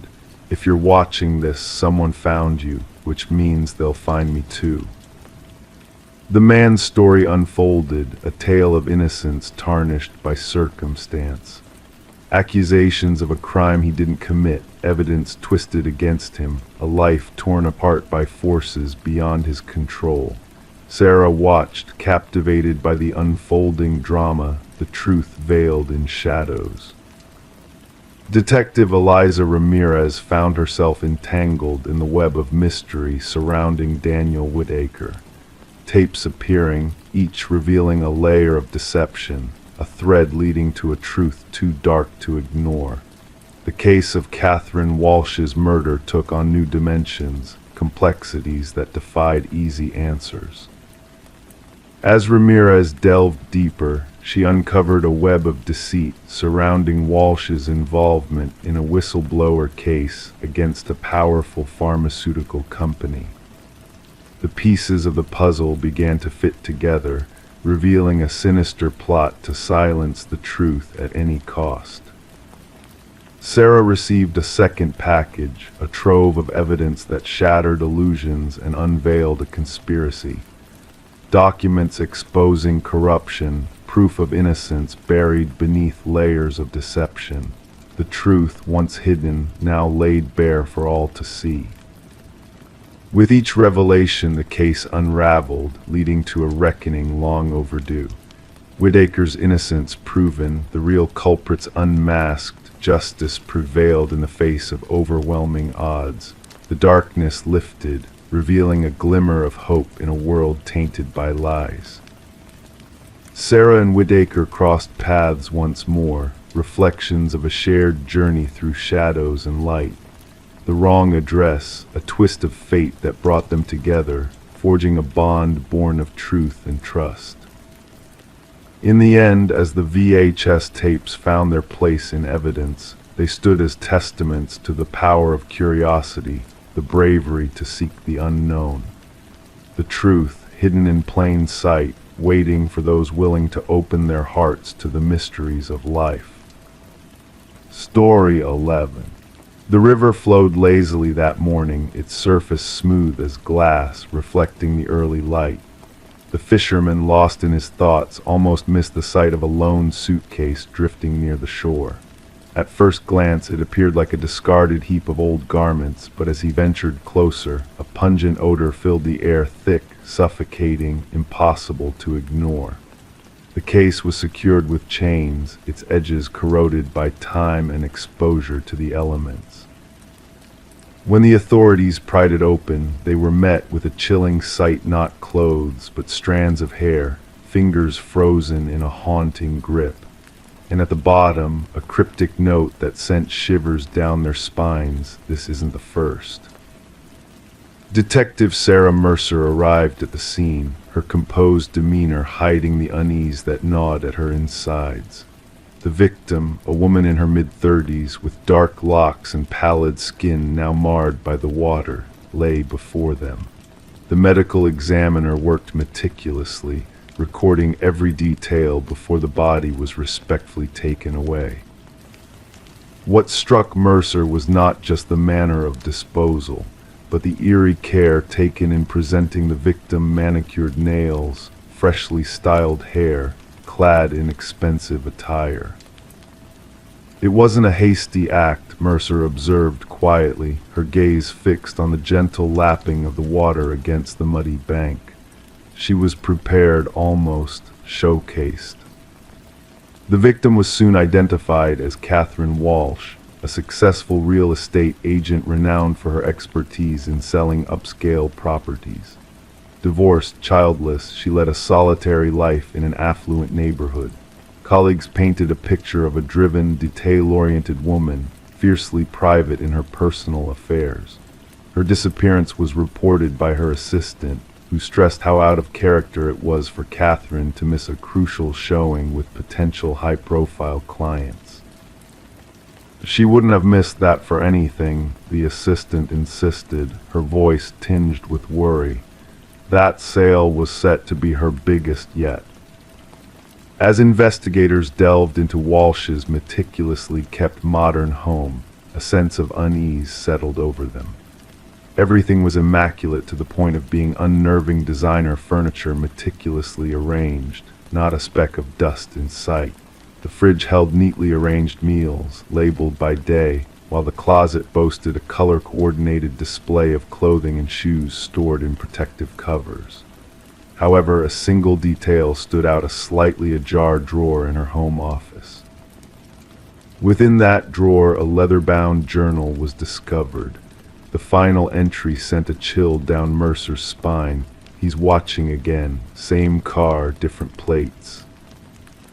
A digital trail unveiled a series of unsettling emails in Walsh's inbox: messages from unknown senders, all echoing the same phrase: "I see your perfection," all time-stamped at the exact same moment across different days. Her internet history revealed searches for security systems and self-defense tools, hinting at a growing sense of unease. Mercer pieced together these clues, drawing a connection between the meticulous staging of the crime scene and the eerie emails. "Our perpetrator is methodical," she confided in her partner. "This wasn't a crime of passion, it was a carefully orchestrated ritual." A breakthrough emerged from an unexpected source. A local pawn shop owner recognized a distinct emerald necklace that belonged to Walsh. The man who had pawned it was a regular customer: Michael Linden, an unassuming maintenance worker. Surveillance footage revealed Linden's frequent visits to Walsh's building, sometimes with his maintenance cart, other times without, always during moments when she was away, showcasing properties. A search of Linden's humble abode unearthed a chilling collection: walls adorned with photographs of Walsh and other women, all bearing a striking resemblance, all captured without their knowledge. Some images were ominously crossed out in red ink. Walsh was just one of a series. Concealed behind a false panel in his closet, investigators uncovered a shrine of sorts. Personal items belonging to each victim were meticulously arranged: a hairbrush with strands of hair, tissues imprinted with lipstick, keys, and receipts. Each set accompanied by a detailed notebook chronicling their daily routines, preferences, and habits. The interrogation room turned frigid as Lyndon was brought in for questioning. His outward appearance belied the darkness within, his voice devoid of emotion as he finally spoke. "They were flawed," he declared flatly. "They presented a facade of perfection, but I saw through it. Catherine, her desk drawer was always in disarray. She missed a spot when applying lipstick. Her perfection was a facade." The search for the other victims mentioned in Lyndon's note led investigators to remote locations where 2 more suitcases were discovered. Each contained a woman bearing a striking resemblance to Walsh, both real estate agents known for their meticulous attention to detail. During the trial, Lyndon remained stoic, his gaze fixed ahead as prosecutors unraveled his meticulous methods. He had stalked each woman methodically, learning their lives, infiltrating their homes, and ultimately correcting what he perceived as imperfections before taking their lives. As the judge pronounced a life sentence without parole, the families of the victims sat in silent grief, grappling with the horror of it all. For Detective Mercer, the case was officially closed, yet a haunting question lingered in her mind. What drove Lyndon to fixate on these women, to seek out and eradicate perceived flaws in such a macabre manner? What inner demons propelled him to such monstrous acts? The river continued its serene journey downstream, carrying away all traces of the grim discovery. But in the quiet of the precinct, on Mercer's desk, lay copies of those chilling notebooks, a stark reminder that behind the facades of ordinary lives, darkness can lurk, concealed from view, and in the shadows, the most insidious predators may lie in wait, watching, biding their time for a single crack in the veneer to reveal itself. Story 12: The Mysterious Discovery in the Attic. The ancient box lay hidden beneath layers of dust and forgotten memories, tucked away in the attic of the old house. Among the clutter of bygone years, it held a collection of faded Polaroids, capturing moments of joy and celebration. Each picture whispered tales of birthdays and family gatherings, innocent and familiar, until one image shattered the tranquility. In the last photograph, taken in her very own living room, a family unknown to Rebecca sat together on the familiar couch, bathed in the soft glow of the room. Yet in the shadows behind them lurked a figure, barely visible but unmistakably present, a man watching from the hallway, his gaze piercing through the dimness. A chill danced along Rebecca's spine as she scrutinized the eerie photograph, her fingers quivering ever so slightly, causing the edges of the Polaroid to tremble. The family in the picture, a woman with golden locks, a man with thick-rimmed glasses, and 2 children, smiled obliviously at the camera, unaware of the danger looming just beyond their sight. Descending the creaking wooden stairs, Rebecca carried the unsettling image to the kitchen, where she placed it under the harsh glare of the fluorescent light. The resemblance between her home and the one captured in the photo was uncanny. The archway, the crown molding, the bay window all mirrored her own house, yet the faces in the picture remained strangers. Enter Detective Morgan, clad in a weathered leather jacket that whispered of untold mysteries. With eyes that missed no detail, he examined the photograph methodically, his gloved finger tracing the faded edges before flipping it to reveal a blank back. In a voice like a low rumble, he inquired about the previous owners, the Nelsons, and their departure, prompting Rebecca to confess her lack of knowledge about them. Taking the photograph into his possession, Detective Morgan delved into the investigation, piecing together the puzzle of the house's enigmatic past. The trail led back through a succession of families: the Nelsons, the Crawfords, the Mornos, each occupying the house for a brief period before vanishing without a trace. A breakthrough emerged when a former mail carrier identified the family in the photo as the Sutherlands, who had resided in the house for a mere year before disappearing mysteriously. As the investigation deepened, forensic analysis dated the photograph to 15 years prior, unveiling eerie details that hinted at a staged setup and a hidden presence in the hallway. Enhanced imaging illuminated the shadowy figure's features: a tall, male silhouette cloaked in darkness, his gaze fixed and unyielding. A pattern emerged as Detective Morgan unraveled the sinister history of the house, revealing a string of families who had all vanished after precisely 1 year of residence. Delving further into the past, the detective uncovered the origins of the house, built by a renowned architect with a shadowy past.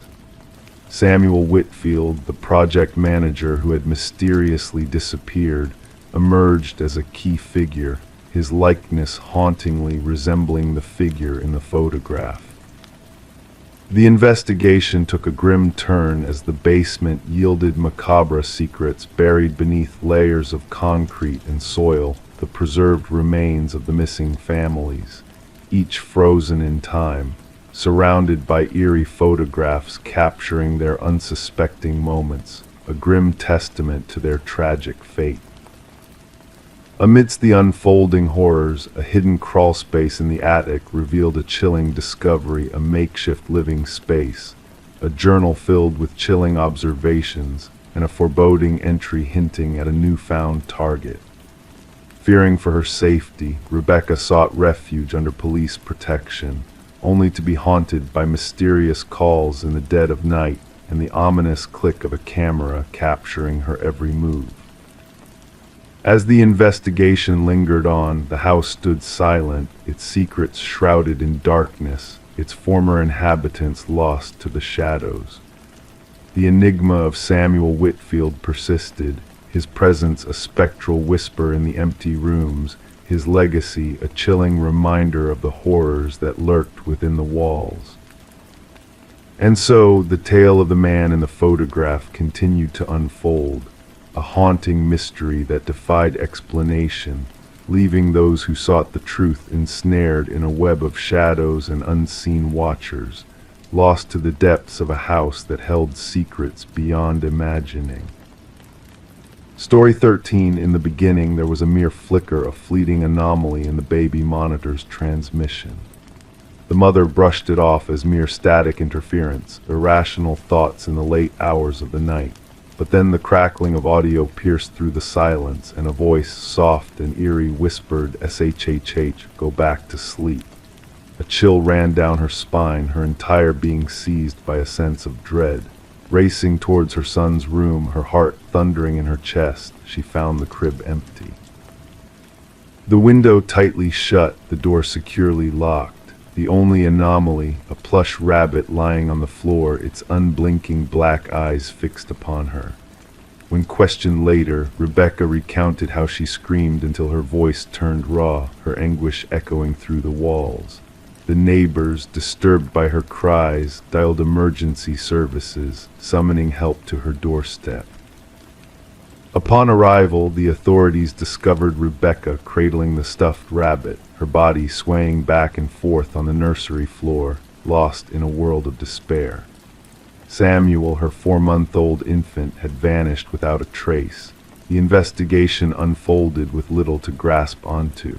No signs of forced entry, no alarms triggered. The baby monitor footage, the sole witness to the mysterious events, showed nothing amiss until the voice and static disrupted the night's tranquility. How could a trespasser slip into a locked abode, snatch a child, and vanish without a trace save for a displaced toy? Suspicion turned towards Rebecca. Her estranged husband, Daniel, away on business, added fuel to the speculations. their strained marriage, Rebecca's battles with postpartum depression, all painted a grim picture. A breakthrough came when fibers, foreign to the household, were discovered on the nursery windowsill, tiny clues leading to the possibility of an intruder scaling the walls from outside. Security footage from the neighbors unveiled a shadowy figure lurking in the darkness that fateful night. A boot print in the garden soil hinted at a skilled individual, perhaps with military or climbing expertise. Rebecca's innocence began to surface as Daniel returned, bewildered and distraught. Unusual calluses on his hands, a newfound interest in rock climbing, and financial discrepancies raised red flags. A life insurance policy, secret calls, a hidden second family, Daniel's facade crumbled under scrutiny. The investigation pivoted towards the baby monitor, a gateway to the truth. Forensics uncovered a breach, a digital infiltration that manipulated the device. The haunting voice not from within the nursery, but a remote intrusion into their lives. The trail led to a basement where Samuel was found, tended to by a woman named Elaine. Her vacant eyes held untold stories as she was apprehended. A past entwined with Daniel's, a tragic loss driving her actions. Daniel's guilt unraveled through encrypted messages, climbing gear, and a cough captured in the monitor's audio. In the courtroom, silence reigned as the monitor's chilling playback echoed through the halls, sealing their fate. Daniel and Elaine, convicted on all counts, faced the consequences of their deception. Rebecca and Samuel retreated to heal, leaving behind the shadows of the past. The case reshaped investigations, a cautionary tale of technology's dark underbelly. Samuel, oblivious to his own tale, carried on, shielded from the horrors of that night. The rabbit, a silent witness locked away, a reminder of the truth that unfolded in the whispers of the monitor, truth cloaked in darkness, waiting to be unveiled. Story 14, the realtor's listing made no mention of a basement. The blueprints held no trace of it. Yet beneath the old carpet, a door lay hidden, its rusted handle a weighty secret. With effort, the family pried it open, releasing a rush of stale air thick with the scent of damp earth. Descending the steps into the darkness, they expected storage, but found a solitary chair under a swaying light bulb, and on the wall behind it, a series of photographs of them. Images captured from within the confines of their own home. The Mercer family had settled into the suburban property amidst winter's early darkness and the skeletal silhouettes of trees. The two-story structure, with its weathered siding and creaking floors, had whispered promises of character and history. However, the depth of the house's past and its chilling connection to the present had eluded their expectations. Detective Sarah Connors arrived at the property alongside her partner, the crime scene shrouded in yellow tape as the forensic team worked diligently. Mrs. Mercer's trembling voice had relayed the unsettling discovery beneath their living room floor, prompting Connors to take charge, ensuring every detail was documented before further exploration. The basement, akin to a standard bedroom in size, exuded an aura of mystery with its concrete walls painted a somber gray. A solitary chair anchored to the floor, a bare bulb casting shadows that danced eerily around the room. Yet it was the wall of photographs that captured the detective's attention, 37 images meticulously arranged in a timeline. As they delved deeper into the investigation, the absence of forced entry and stolen possessions baffled the team. Privacy had been invaded, safety shattered, leaving the Mercers and their predecessors vulnerable to an unseen intruder's scrutiny. Interviews with past owners unraveled a tapestry of deceit and obscured truths surrounding the property's history. Blueprints altered, permits withdrawn, and inspection reports censored hinted at a sinister presence lurking within the house's walls. A pivotal breakthrough arose during a conversation with the contractor responsible for the house's renovation. His denial of the existence of a basement clashed with the tangible evidence before them, casting a shadow of doubt on the property's very foundation. Digital forensics unveiled an unsettling reality as hidden cameras and audio recordings painted a picture of uninvited surveillance spanning generations of unsuspecting families. The perpetrator, identified as Edward Kelvin, the house's enigmatic builder, had vanished from public records, his presence relegated to the shadows of his clandestine operation. The discovery of a hidden monitoring station and a journal brimming with intricate observations solidified Kelvin's reign of terror. His delusions painted the families as mere actors in his twisted narrative, subjects to be studied and documented from the hidden recesses of their supposed sanctuary. A 3-day manhunt culminated in Kelvin's discovery within the labyrinth of walls he had crafted, a frail figure consumed by his illusions of ownership and guardianship over the house's inhabitants. Despite the chilling revelations, his conviction bore no semblance of remorse, his detachment from reality a stark reminder of the darkness that had permeated the once hallowed halls. The Mercer family's departure marked the end of an era, leaving a trail of shattered illusions and lingering unease in their wake. The house, a monument to Kelvin's voyeuristic obsession, met its demise, yet its echoes lingered in the hearts of those who had unknowingly danced to his tune. The trial's closure brought little solace to the families left to grapple with the aftermath of Kelvin's intrusion, their sense of security forever tarnished by the realization that they had never been truly alone within the confines of their home. The walls, once guardians of their privacy, now stood as silent witnesses to a tale of betrayal and invasion, a reminder that some shadows are never truly dispelled. Story 15, the ancient library faced its fate of destruction. Workers toiled tirelessly until an unexpected discovery halted their progress. A hidden latch concealed within the depths of a bookshelf was accidentally triggered, revealing a secret passage leading to a forgotten chamber. The air within was heavy, stagnant with the passage of time. The room was bare, save for a solitary chair at its center, firmly anchored to the floor. Etched repeatedly on the walls, a haunting message echoed, "I am still here." The foreman, sensing unease, contacted the authorities. What began as a routine demolition swiftly unraveled into a chilling mystery. Detective Morgan Walsh, a seasoned investigator, stood at the threshold of the hidden room, his flashlight piercing the darkness, unveiling the cryptic message scrawled across the walls. "Secure the area," Walsh commanded, his voice resonating in the confined space. "No one disturbs a thing until forensics arrives." The library's history whispered tales of intrigue. Once owned by the influential Harrington family, the building had been gifted to the public following the mysterious disappearance of their daughter, Rebecca.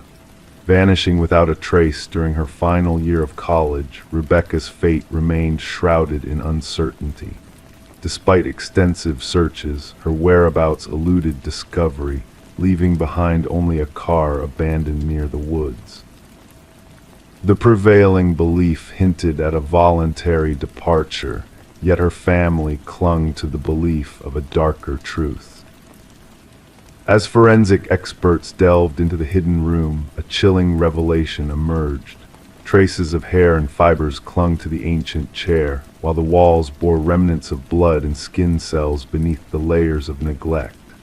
Analysis hinted at a young female presence, suggesting a grim struggle within the confines of the chamber. "This chair was meant for confinement," the analyst remarked, pointing to aged leather straps and bolted restraints. Detective Walsh, propelled by an unsettling curiosity, delved into the Harrington family's past. An unsettling revelation emerged: the library's renovation coincided eerily with Rebecca's disappearance, hinting at a connection. Further inquiries exposed a troubling fact. The concealed chamber had been crafted by a contractor exclusively hired by Maxwell Harrington, Rebecca's uncle, and the family's patriarch. Financial records unveiled exorbitant payments far exceeding standard renovations. Interviews with former library staff unveiled a shroud of secrecy. Maxwell's solitary visits to the untouched section after hours had gone unnoticed, dismissed as a love for solitude and history preservation. A meticulous librarian recalled Maxwell's insistence on preserving the area, claiming historical significance as his shield. The investigation escalated as DNA results intertwined Rebecca's fate with the hidden room. A chilling truth unfurled: Rebecca had not fled, but had been ensnared behind the bookshelf, potentially by her own kin. A warrant-granted entry into the Harrington estate unearthed a damning discovery: a journal hidden within Maxwell's study. Its pages bared a disturbing obsession, culminating in a harrowing admission: she knew too much. The room will silence her. Maxwell, now residing in seclusion, faced interrogation. Initially stoic, his resolve crumbled in the face of damning evidence. She threatened everything, he confessed, devoid of remorse. Rebecca's fate was sealed when she stumbled upon his embezzlement scheme, tarnishing the family legacy. In a moment of panic, he silenced her, entombing her beneath the hidden chamber and concealing the truth. Beneath the floorboards, Rebecca's remains were unearthed, adorned with a silver bracelet, a poignant relic from her past. Maxwell faced his reckoning as justice prevailed in a courtroom heavy with grief. The library, once slated for demolition, stood as a memorial to a life unjustly taken. Locals adorned its entrance with flowers, a tribute to a lost soul now found. In a haunting echo of the past, Rebecca's final plea, "I am still here," etched on the walls, resonated with a poignant truth. Her legacy endured, a testament to a life extinguished too soon, awaiting the solace of justice and the solace of rest. Story 16. The quaint old apartment held secrets within its walls: pipes that whispered, floorboards that murmured. But the new tenant, Sarah, sensed a difference in the sounds that echoed through the dim corridors. The footsteps above her were too precise, too deliberate for a building settling into the night's embrace. Each night, like a haunting melody, they traversed the ceiling with a measured cadence, a silent dance of unknown origin. Sarah, perched on the top floor, felt the weight of those unseen steps pressing down on her solitude. One evening, a surge of courage propelled Sarah to reach up with a broomstick and tap the ceiling in defiance of the mysterious rhythm. The world hushed, anticipation hung in the air like a heavy fog. Then a solitary knock reverberated from within the confines of the ceiling itself. A shiver crept down Sarah's spine, but she willed herself to believe it was mere coincidence, a trick of the aging building's bones. As the nights unfurled their dark tapestries, the footsteps persisted, a ghostly echo of a presence unknown. Sarah adapted, cocooning herself in the hum of the television, the solace of headphones that drowned out the silent footfalls tracing invisible paths above her head. Detective Morris's world intersected with Sarah's when a maintenance worker stumbled upon a hidden passage during routine repairs near Sarah's apartment. Behind a veil of drywall, a clandestine space emerged, a hushed sanctuary that defied the building's blueprints. Illuminated by a solitary beam of light, this secret chamber held relics of a life lived in silence: discarded wrappers, empty bottles, a tattered blanket, and a weathered notebook that whispered untold stories. The notebook unveiled a chilling tableau of Sarah's existence, meticulously chronicled her every move, her visitors, her daily rituals captured in ink.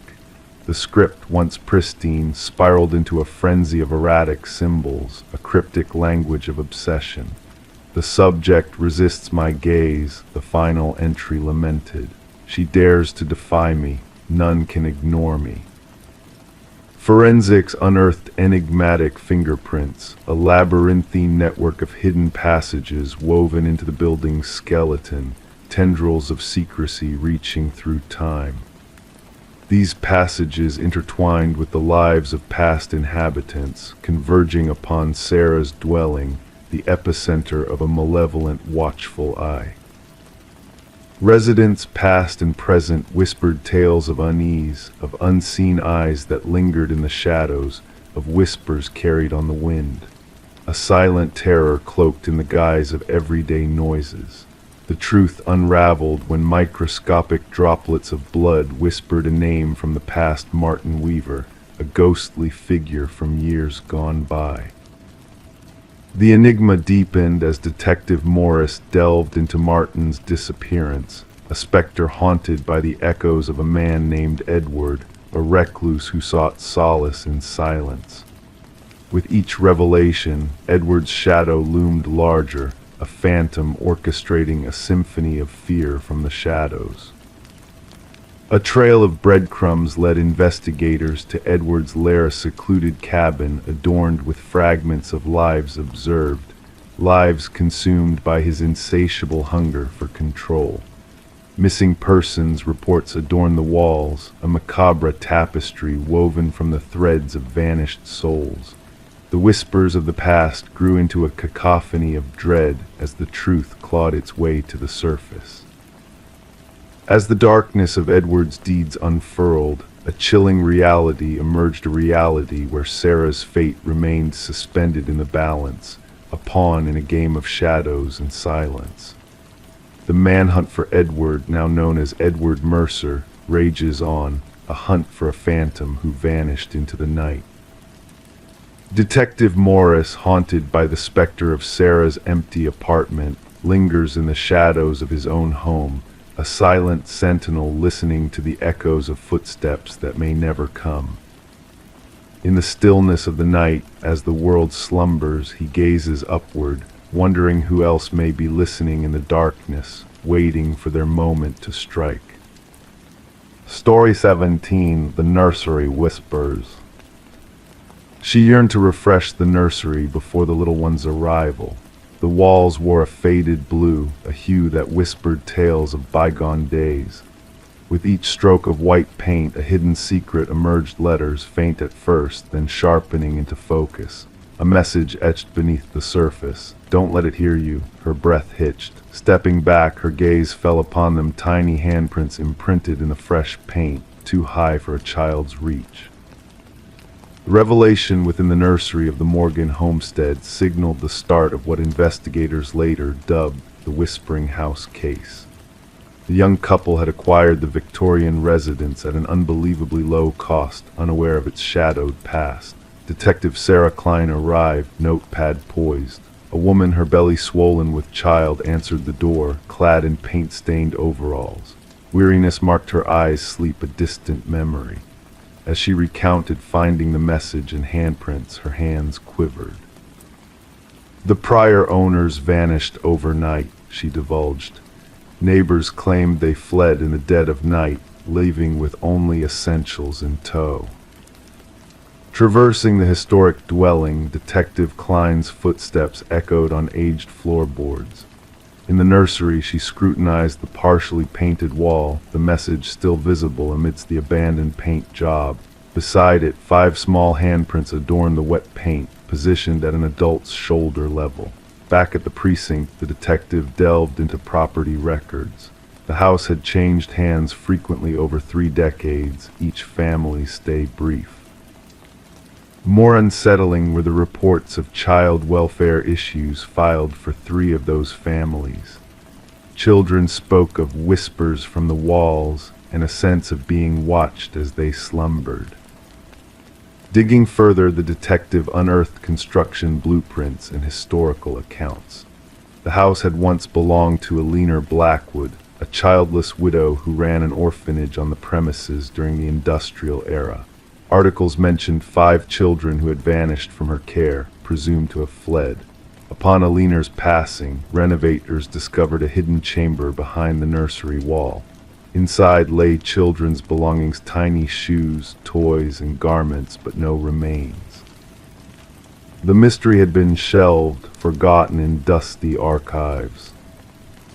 Interviewing former occupants, Detective Klein pieced together a chilling narrative.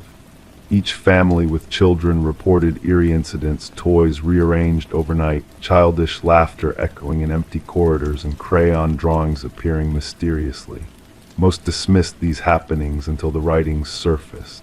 The message varied slightly: don't let them find you, don't make a sound, don't let it hear you. Always the same script, always unveiled during nursery repaints. A forensic linguist compared the writing to Aliner Blackwood's journals, confirming the match. More unnerving were the handprints, unchanged in size and placement across generations, despite different children dwelling in the home. The investigation took a dark turn when the detective secured permission for ground-penetrating radar in the basement. Anomalies in the readings pointed to 5 distinct shapes beneath the concrete floor, each child-sized. Breaking through, workers uncovered a grim truth. 5 sets of remains arranged in a circle. Forensic analysis indicated the children had perished during Aliner's tenure. Each child bore a pendant engraved with their name, the 5 orphans who had allegedly fled. Luminol sprayed throughout the nursery revealed glowing handprints on every wall, hidden beneath layers of paint, unseen by the naked eye. Countless handprints at varying heights, as if the children had sought escape. Aliner's journals, retrieved from county archives, unveiled her twisted beliefs. She saw orphaned children as vessels of special energy, sealing them away in hopes of extending her own life. The children had etched warnings into the walls, imploring future occupants to uncover their fate. With the victims laid to rest, justice prevailed. Their names were no longer lost to time, recognized as victims of foul play. The house remained vacant, the expectant couple refusing to return even for their belongings. Detective Klein submitted her final report, documenting the luminol-lit handprints and hidden message. Though justice was served, an enigma lingered within those walls, a presence that transcended paint and years. The nursery walls were raised during cleanup, yet workers claimed to hear children's whispers amid the rubble. None dared return after dark. The house met condemnation, another chilling case sealed in archives, a testament to closure yet unanswered spiritual queries. A snapshot lingered with the detective, 5 glowing handprints in the dark, a poignant reminder that some sins cast shadows too deep for paint to conceal. Story 18, The Enigmatic Victorian. She crossed the threshold into the abandoned Victorian, the air heavy with dust dancing in the stillness. The house stood frozen in time, its walls shedding layers of paint, furniture cloaked in ghostly sheets. Each step she took felt like a journey into a forgotten era, yet within this eerie stillness, a peculiar mystery awaited her. Doors, numerous and silent, beckoned her with their enigmatic allure. But no matter which one she chose, each passage led her back to the same parlor, as if trapped in a loop of never-ending corridors. The only escape lay in retracing her path, yet when she turned, the front door had vanished, leaving her stranded in a labyrinth of shadows. The revelation of Morgan Pierce's lifeless form transformed the once abandoned house from a mere relic to a scene of intrigue. Detective Sarah Lind lingered at the threshold, observing as forensic experts moved stealthily through the dim interiors, their presence akin to spectral whispers in the air. The house had garnered a reputation among locals, a place where compasses lost their way, where whispers of unseen eyes watching sent shivers down spines. Now beneath its aging facade lay secrets darker than the tales whispered in hushed tones. The initial examination suggests a passing of approximately 3 days, the medical examiner murmured, his words barely breaking the heavy silence. The cause appears to be asphyxiation. Morgan had been discovered seated in a vintage chair within the parlor, her posture serene, hands clasped neatly in her lap, as if awaiting a guest who would never arrive. No signs of struggle marred the scene, no marks of resistance. The stillness that enveloped the room unsettled even the most seasoned investigators, a quietude pregnant with unanswered questions. "Who stumbled upon the body?" Lind inquired, her gaze fixed on the notes before her. "A real estate agent showing the property to prospective buyers," her partner replied. They entered, saw her presence, mistaking her for an intruder until closer inspection revealed the truth. The house had remained uninhabited since the passing of its previous owner, Eleanor Blackwood, a tale of familial discord that left the estate neglected, unwanted, a fading memory in the minds of many. Morgan Pierce, a young scholar of 26, delved into the realm of architectural anomalies for her thesis, drawn to spaces that defied the norms of design. Her friends spoke of her meticulous nature, her unyielding ambition, and her fascination with structures that challenged perception. The abandoned Victorian, with its reputation for ensnaring visitors in its enigmatic embrace, would have undoubtedly piqued her scholarly curiosity. Her roommate reported her absence 2 days prior, Lind noted, tracing the details of the investigation. Morgan spoke of visiting the house where wanderers are lost in pursuit of her research. As the layers of Morgan's interactions with the house unraveled, a tapestry of peculiar occurrences emerged. Her journal entries chronicled peculiar acoustics, chilling drafts that defied explanation, and doors that led to ever-shifting chambers with each opening.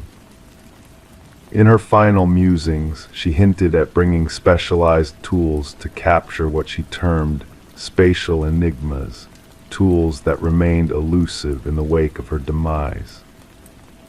The autopsy unveiled an unexpected twist, a trace presence of a rare alkaloid in Morgan's system, a substance derived from plants used in rituals of ancient lore. Though capable of inducing disorientation and vivid illusions, the dosage found was insufficient to claim a life. Morgan steered clear of recreational indulgences, her partner affirmed in defense of her character. Her dedication to her craft was unwavering. She wouldn't have jeopardized her faculties willingly. Digital traces on Morgan's device unveiled fragments of conversations erased from sight, dialogues shared with a confidant who shared her intrigue for the enigmatic property. Their exchanges grew intimate, veiled in cryptic allusions to the house's hidden truths. "The house harbors memories of ages past," one message hinted. "It yearns to impart its secrets to a willing soul." In the shadows of their discourse lay the seeds of a revelation that beckoned the curious and the brave. The trail of investigation led Lind to Adam Reeves, an expert in architectural history who had engaged in discourse with Morgan. His knowledge of rare spatial anomalies had captivated her scholarly pursuits, blurring the lines between professional intrigue and personal connection. Reeves, when questioned, bore the weight of sorrow for Morgan's loss, his eyes betraying a profound sense of bewilderment. "The house is more than mere legend," he divulged. "Its original architect wove illusions and distortions into its very fabric, crafting a realm of confusion and disorientation." Morgan sensed a deeper truth within its walls, a truth that transcended mere artifice. Yet Reeves stood alibied for the window of Morgan's passing, captured on camera, delivering a lecture miles away from the scene of her enigmatic demise. A breakthrough, unexpected and illuminating, emerged from a distant source, a grandson of Eleanor Blackwood, residing in a far-off land. Contacted by authorities, he unveiled a family secret buried beneath layers of time. "My grandmother was not the sole Blackwood to meet her fate within those walls," he confessed. Generations bore witness to a phenomenon known as the claiming, each soul discovered in the parlor, each visage calm in repose. He shared journals chronicling a legacy of deaths veiled as natural occurrences, a legacy steeped in shadows of an unseen influence. A secondary sweep of the property unveiled a concealed chamber behind the parlor's hearth, a chamber that cradled Morgan's missing instruments alongside relics from ancient cultures, arranged in a mosaic of forgotten wisdom. At its heart lay a figurine, aged by time and touched by countless hands, embodying a deity linked to the thresholds that bridge worlds. Traces of the alkaloid coating the artifacts echoed the presence of the substance within Morgan's veins, a connection woven across ages and realms. The narrative took a chilling turn as forensic analysis unveiled the presence of an unknown figure within the house at the time of Morgan's passing. Partial prints, alien to Morgan's or any documented visitor, lingered on doorknobs like whispers of a phantom presence. 3 weeks into the inquiry, Adam Reeves met a fate mirroring Morgan's own, a silent sentinel in his abode, the alkaloid staining his essence, a key clutched in his grip that unlocked secrets shrouded in the heart of the Victorian. In a final missive to himself, preserved as a testament to a truth unearthed, Reeves inscribed, "The house does not bind you physically, it ensnares your perceptions." Morgan's insight was keen. The doors laid where they always have, yet an illusion of circular paths clouds the truth. Once awareness dawns, escape is but a step away. Alas, by then, departure holds no allure. The case, etched in shadows and enigmas, lingered in a state of unresolved mystery, marked by a confluence of inexplicable events and unanswered queries. The Victorian, now shrouded in condemnation and barred to all but official gaze, whispered tales of spectral lights that danced within its confines on moonlit nights, of visitors who ventured in but never found their way out.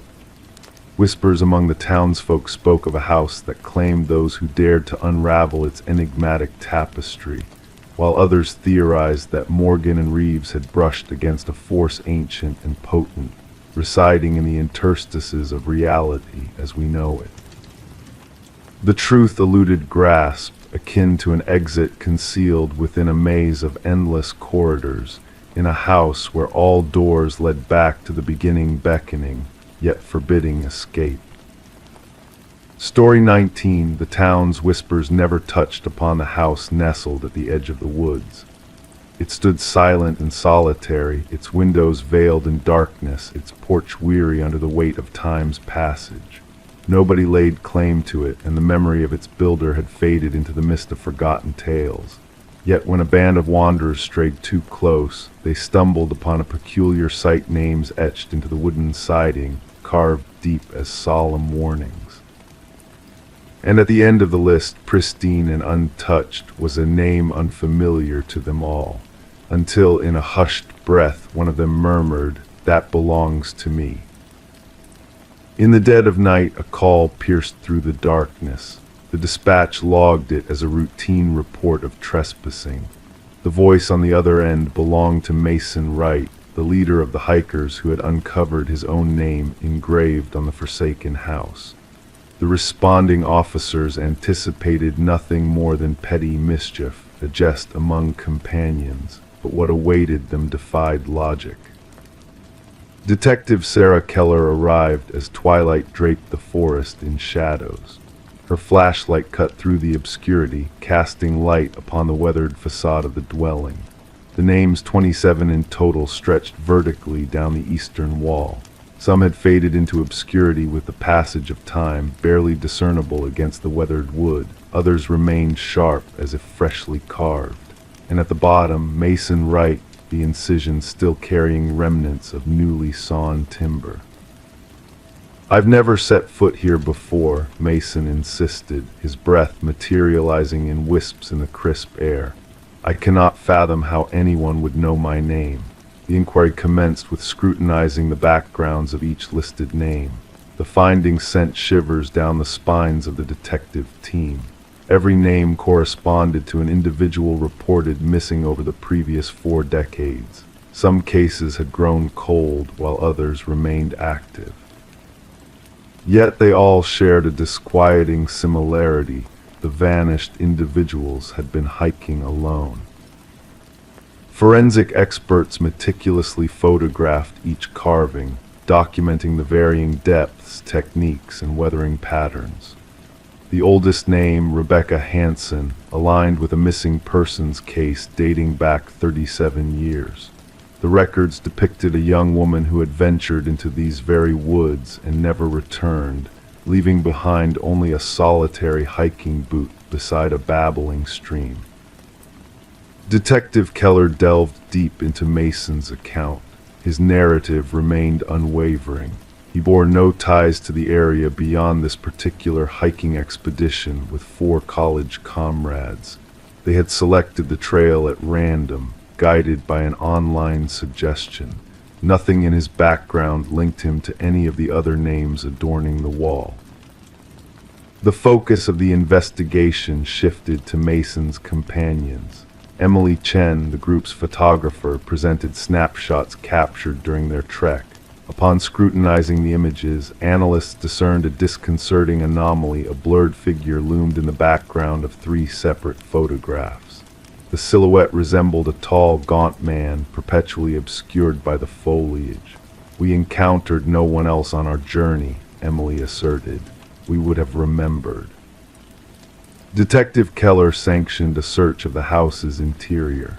The edifice appeared forsaken. Dust cloaked every surface. Furniture lay shattered and strewn about. Yet in the basement, officers unearthed a chilling tableau. Personal effects belonging to the missing hikers were meticulously arranged on wooden shelves. Watches, backpacks, cameras, wallets, each item labeled with a corresponding name from the exterior wall.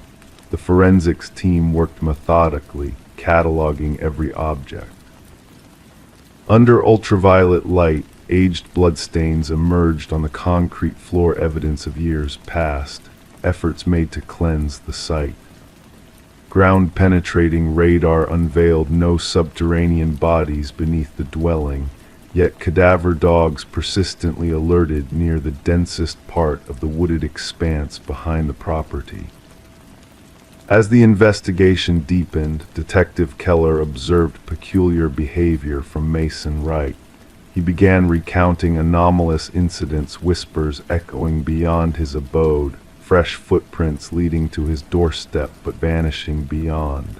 Shadowy figures observed him from the street. The department assigned an officer to guard him, yet Mason's paranoia swelled. The breakthrough materialized when researchers unearthed land records concealed within county archives. The house had once belonged to a recluse by the name of Victor Blackwood. Locals seldom glimpsed him, recounting fleeting encounters with an unsettlingly tall, emaciated figure who shunned interaction. Blackwood had vanished without a trace 15 years prior, his disappearance left uninvestigated. Detective Keller secured a warrant to delve deeper into the encompassing forest. The search party uncovered a network of rudimentary hunting blinds, strategically positioned along frequented hiking trails. Within one such blind, they stumbled upon a journal brimming with meticulous observations, depictions of hikers, their pathways, gear, and routines. The handwriting matched samples from Victor Blackwood's scant existing documents. The journal entries escalated in dreadfulness over time. Initial pages detailed hunting tactics for wildlife. Subsequent entries portrayed humans as prey, their idiosyncrasies, weaknesses, and methodologies for their acquisition. The final entries meticulously recounted the stalking of each victim on the wall, complete with elaborate details on how he singled out his quarry. The manhunt for Blackwood spanned multiple jurisdictions. Helicopters outfitted with thermal imaging scoured the wilderness. Tactical teams combed every crevice and cavern, yet the suspect remained elusive.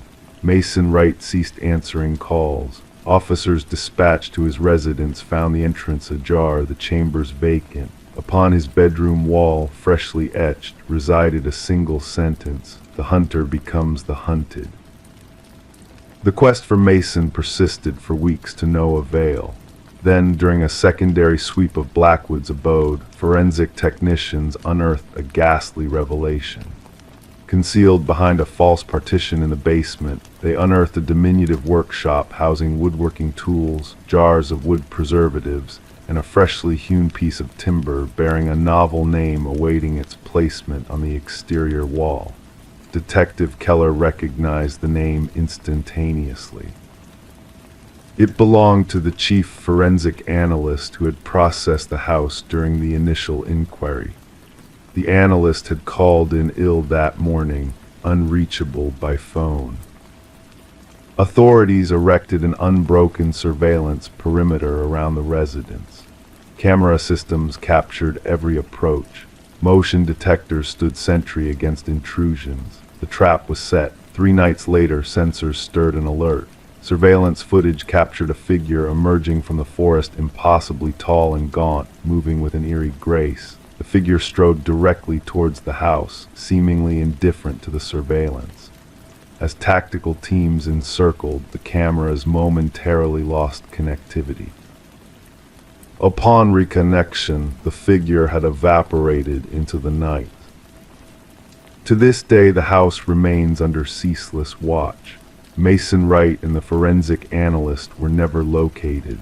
The investigation persists, with fresh resources allocated as similar vanishings manifest in other wooded realms.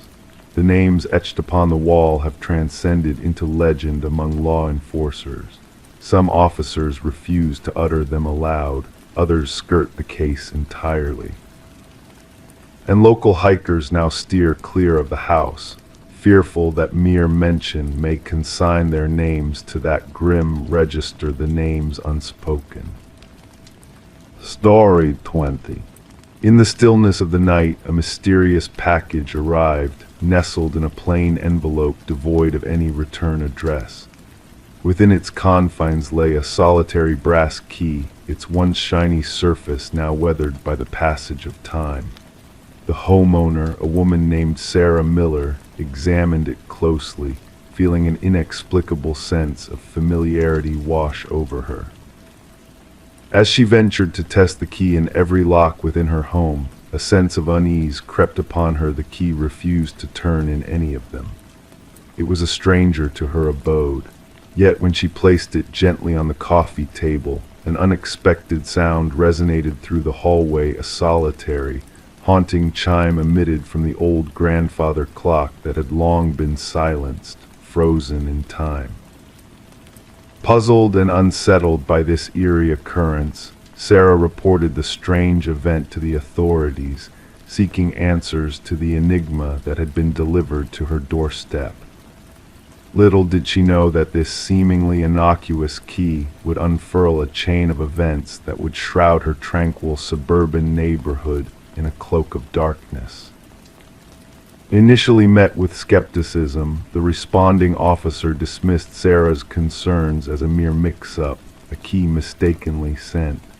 However, Sarah's instincts whispered that something was amiss, a sinister undercurrent beneath the surface. Reluctantly, the officer accepted the key as evidence, a small action that would ripple into a vast and chilling investigation. The case file found its way to Detective Robert Harmon, a seasoned investigator with a keen intuition honed by years of delving into the shadows of human nature. The brass key sat innocuously on his desk, yet its presence carried an unsettling weight, a harbinger of secrets waiting to be unveiled. Background checks painted Sarah Miller as an ordinary woman with no skeletons in her closet, a retired teacher living a quiet life, a widow with grown children scattered across the country. No red flags in her past, no hints of deception in her present. She appeared to be exactly who she professed, an unwitting recipient of a cryptic gift. Forensic examinations yielded little beyond Sarah's touch on the key. The envelope divulged no clues, bearing only a nondescript postmark from a distant distribution center. The key itself, a common schlage, bore the marks of time and wear, hinting at a past obscured by shadows. A breakthrough materialized when Detective Harmon decided to delve deeper, running the key's unique pattern through the department's database. A cold case from years gone by resurfaced, linking the key to a storage unit where horrors had been concealed, blood-stained remnants, tools of cutting, and images of women, their identities shrouded in mystery.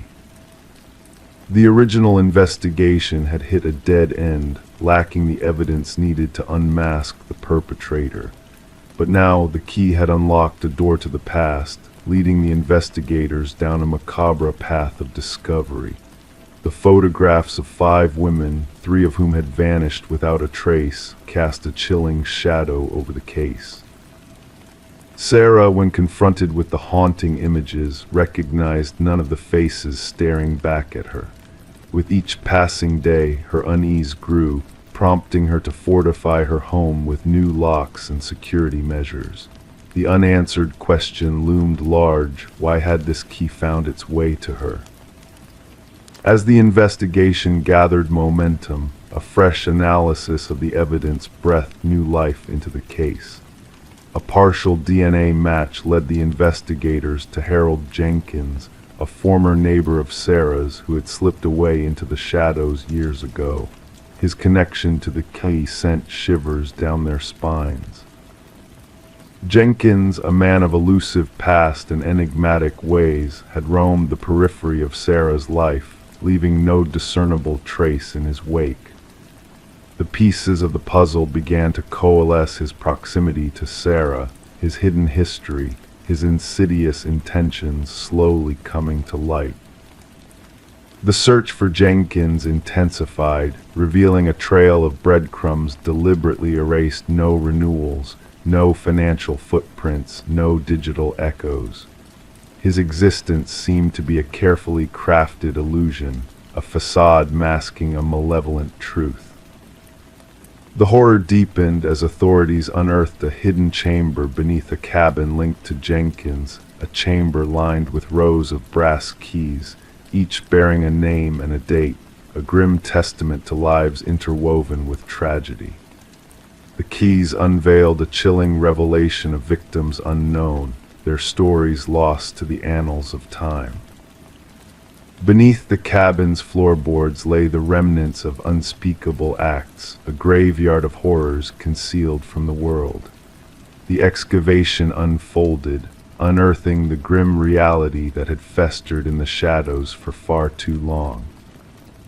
Sarah, now under constant protection, watched from the sidelines as the manhunt for Jenkins unfolded on a national scale. The moniker, the Keymaster, echoed through the media, a name synonymous with dread and despair. The community recoiled in disbelief, grappling with the realization that a predator had lurked among them, hidden in plain sight.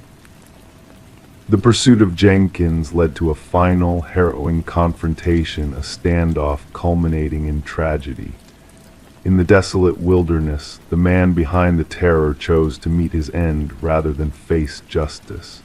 His parting words, etched in a journal, bore a chilling message for Sarah, a twisted tale of obsession and unseen observation. The investigation unveiled a staggering tally of victims, their stories etched in blood and pain. Families long haunted by uncertainty found closure in the harsh light of truth, a truth that bore the weight of unbearable loss. Sarah, forever changed by the brush with darkness, never returned to the sanctuary of her home, now tainted by the specter of Jenkins' malevolence. The once silent grandfather clock stood as a sentinel of the past, a harbinger of the horrors that had unfolded under its watchful gaze. The keys, silent witnesses to unspeakable atrocities, now rested in an evidence locker, a reminder of the fragility of safety, the thin veil separating the ordinary from the extraordinary. In the aftermath of tragedy, a community sought solace in the hope that such darkness would never again find a home in their midst. Story 21. The weathered envelope with its aged edges and a fresh stamp held a secret within. The detective, Sarah Morgan, unfolded it with caution, revealing a single sheet of paper bearing a message typed in haste. "I am sorry for what I did." The paper felt damp, carrying a faint scent of iron that lingered in the air. A reddish smear along the bottom edge caught their attention, a stain not of ink but of human blood. Detective Morgan, with practiced precision, secured the letter in an evidence bag, mindful of the significance it held. The forensics team confirmed her suspicions. The blood matched DNA from an unsolved case, the tragic murder of young journalist Rebecca Warren. Rebecca had been found in her apartment, a victim of multiple stab wounds, her work scattered around her, hinting at a story gone wrong. Despite exhaustive efforts, the case had grown cold until this mysterious letter arrived at the Homicide Division, a cryptic message from the past. The sender left few traces, only smudges hinting at gloved hands. The postmark, however, offered a glimmer of hope, a lead to follow. Gathering her team in the briefing room, Detective Morgan presented the letter at the heart of their investigation. "This changes everything," she announced, the weight of the unsolved case heavy in the room.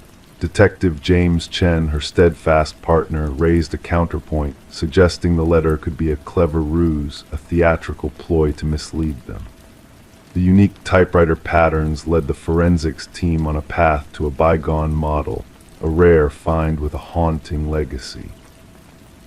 As they delved deeper into Rebecca's life, they uncovered her relentless pursuit of truth, her dedication to uncovering corruption.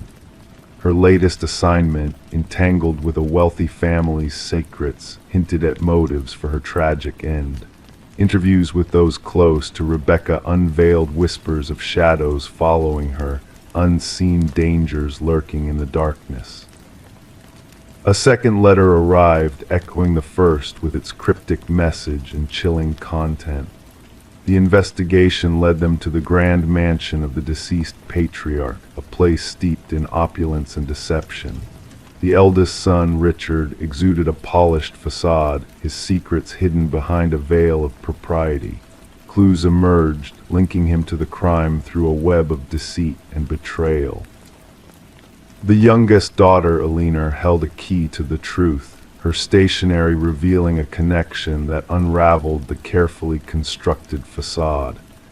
The hidden room, with its damning evidence, painted a portrait of guilt and manipulation. The intertwining threads of Richard and Michael's collusion came to light, a sinister plot exposed through financial transactions and damning recordings. The courtroom became a stage for justice, where the weight of guilt bore down on the accused. Richard's denial crumbled in the face of overwhelming evidence, his fate sealed by the echoes of his own words captured on tape. As the trial concluded, justice prevailed, bringing closure to Rebecca's grieving parents and a lesson to all in the power of guilt and redemption. The blood-stained letters, now silent witnesses to a tale of deceit and regret, stood as a reminder that even the most carefully laid plans can unravel under the weight of a guilty conscience. Rebecca Warren's story became a beacon in detective training, a testament to the timeless truth that the shadows of the past can never truly be erased. Story 22. The aged apartment exuded a sense of history, its walls holding secrets whispered through time. The heating system let out a deep, rumbling groan, the pipes rattling in a familiar chorus. It was all part of the building's character, or so she believed, until the night she heard it, a voice, faint yet unmistakable, weaving through the vents like a ghostly thread. It wasn't the typical background noise of neighbors going about their lives. It was a soft, haunting whisper calling out her name. Intrigued and unnerved, she leaned closer, pressing her ear against the metal grate, her heart quickening in her chest. A sudden rush of cold air brushed against her cheek, followed by a gentle, almost playful declaration, "I know you can hear me." Detective Morgan Shaw stood in the dimly lit apartment, a sense of unease settling over her as she surveyed the scene before her. The room was empty, save for the remnants of a life abruptly halted. The forensics team moved with precision, capturing every detail with their cameras, the flashes illuminating the shadows that clung to the walls. The victim, Alina Reeves, had vanished without a trace, her absence unnoticed until a noxious odor permeated the building. What they uncovered within the labyrinthine ventilation system defied logic. Officer Patel recited the details from his notepad, recounting Alina's claims of hearing voices through the vents, pleas that had fallen on deaf ears, with building management attributing it to the quirks of an old structure. Shaw knelt by the vent, her eyes tracing the deep gouges etched around its edges, signs of a desperate struggle to break free. Fingernails, raw and frantic, had clawed at the metal from within an attempt at escape that ended in silence.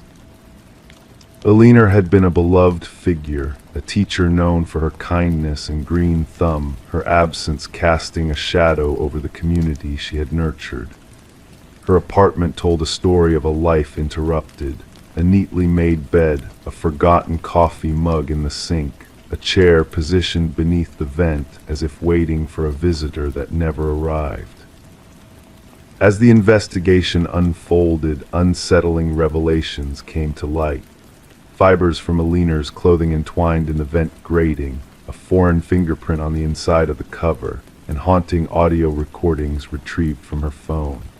Alone in her car, rain tapping a melancholic rhythm on the roof, Shaw listened to the spectral conversations captured in the darkness of Alina's home. The chilling exchange between a frightened woman and an unseen presence sent shivers down her spine. The history of the building painted a macabre portrait. Previous tenants had fled, driven by unseen forces, whispers that echoed through the walls. Harold Weber, the enigmatic superintendent, held the keys to every door, his composed facade cracking under Shaw's scrutiny. A hidden passage behind a loose tile unveiled a hidden world within the building's structure, a realm of shadows where someone had dwelled, unseen and unheard. Weber's meticulously kept records, stored on his computer, revealed a twisted obsession with those he watched from the shadows. Audio files, photographs, and journals chronicled his macabre dance with his victims, a predatory waltz conducted in the darkness.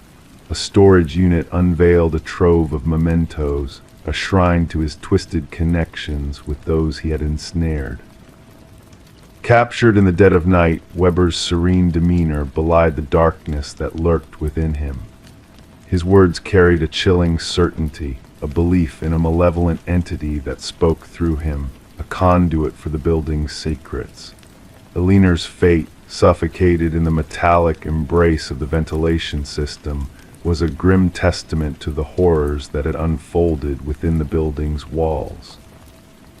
As the trial concluded, Weber's facade crumbled, revealing a man consumed by his delusions, a puppet dancing to the tune of unseen forces.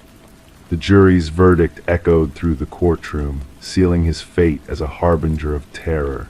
Yet, as he was escorted away, a haunting smile played on his lips, a promise that his whispers would linger long after his confinement.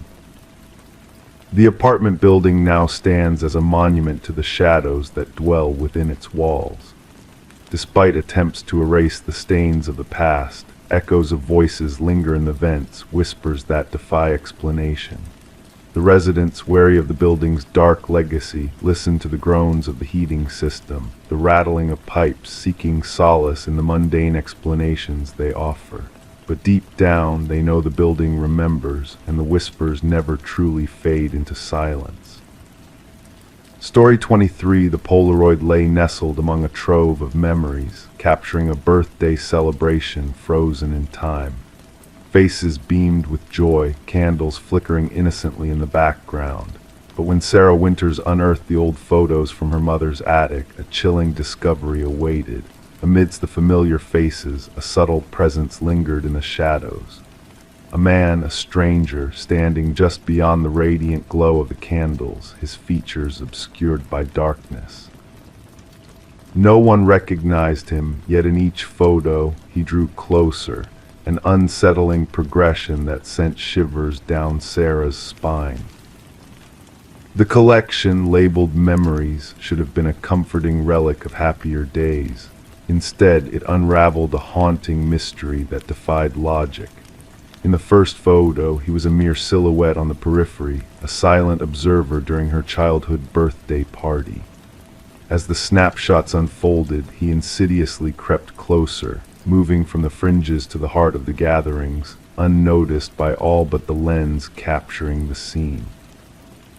With a trembling voice, Sarah reached out to her father, seeking answers to the enigmatic figure haunting their family history.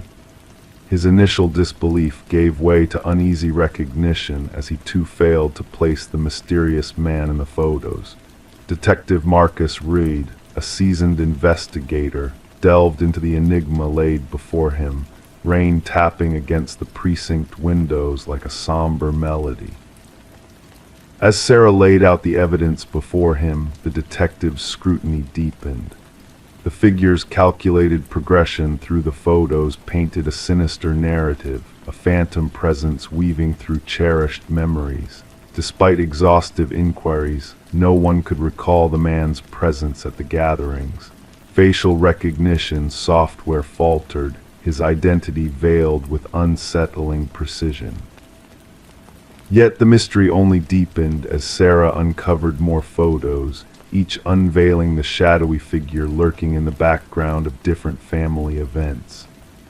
A computer specialist unraveled the obscured details, revealing telltale signs: a scar, a ring, a reflection that hinted at a darker truth concealed within the shadows. A breakthrough came with the revelation of dental records linking the figure to Robert Keller, a long-missing maintenance worker tied to decades-old child abductions. The pieces fell into place, connecting the phantom in the photos to a chilling history of unsolved disappearances that had haunted the region for years. As authorities unearthed grim evidence from Keller's past, Sarah grappled with the weight of a revelation that shattered the illusion of safety within her family's cherished memories. The detective's call brought news of a breakthrough, but the closure it offered was tainted by the grim reality of lives lost and innocence stolen. In the quiet of her apartment, surrounded by the damning photos, Sarah pondered the chilling truth they unveiled. The shadowy figure, once a spectral presence in the background, now stood exposed in the harsh light of justice. Through the lens of time, he had evaded detection, a malevolent force hidden in plain sight, preying on unsuspecting families. The box of memories became a repository of darkness, a testament to the unseen dangers that lurked within the confines of captured moments. As Sarah closed the lid on the haunting past, she knew that some mysteries were meant to be uncovered, even if the revelations they brought were more chilling than the shadows that danced across the faded photographs. Story 24. The new homeowners found it peculiar the way the old intercom crackled in the dead of night, a relic of a bygone era, revamped but left to fade into obscurity. One evening, driven by a twinge of curiosity, the husband pressed the button. A faint whisper crackled through the speaker, sending shivers down his spine. "Why did you come back?" Startled, he recoiled, hands trembling. His wife, lingering behind him, murmured softly, "I never said that." Nestled amidst ancient oak trees, the Victorian manor exuded an aura of mystery, its worn façade concealing a modernized interior. Daniel and Meredith Parker had acquired the property at an unexpectedly affordable price, despite the real estate agent's uneasy demeanor during the showing. The intercom system, a charmingly vintage feature connecting all rooms, had captivated the history-loving couple. Detective Sarah Reeves pulled up to the property, the gravel beneath her unmarked vehicle's tires whispering a quiet greeting. The call had hinted at a possible break-in, but the inflection in the dispatcher's voice hinted at a deeper tale.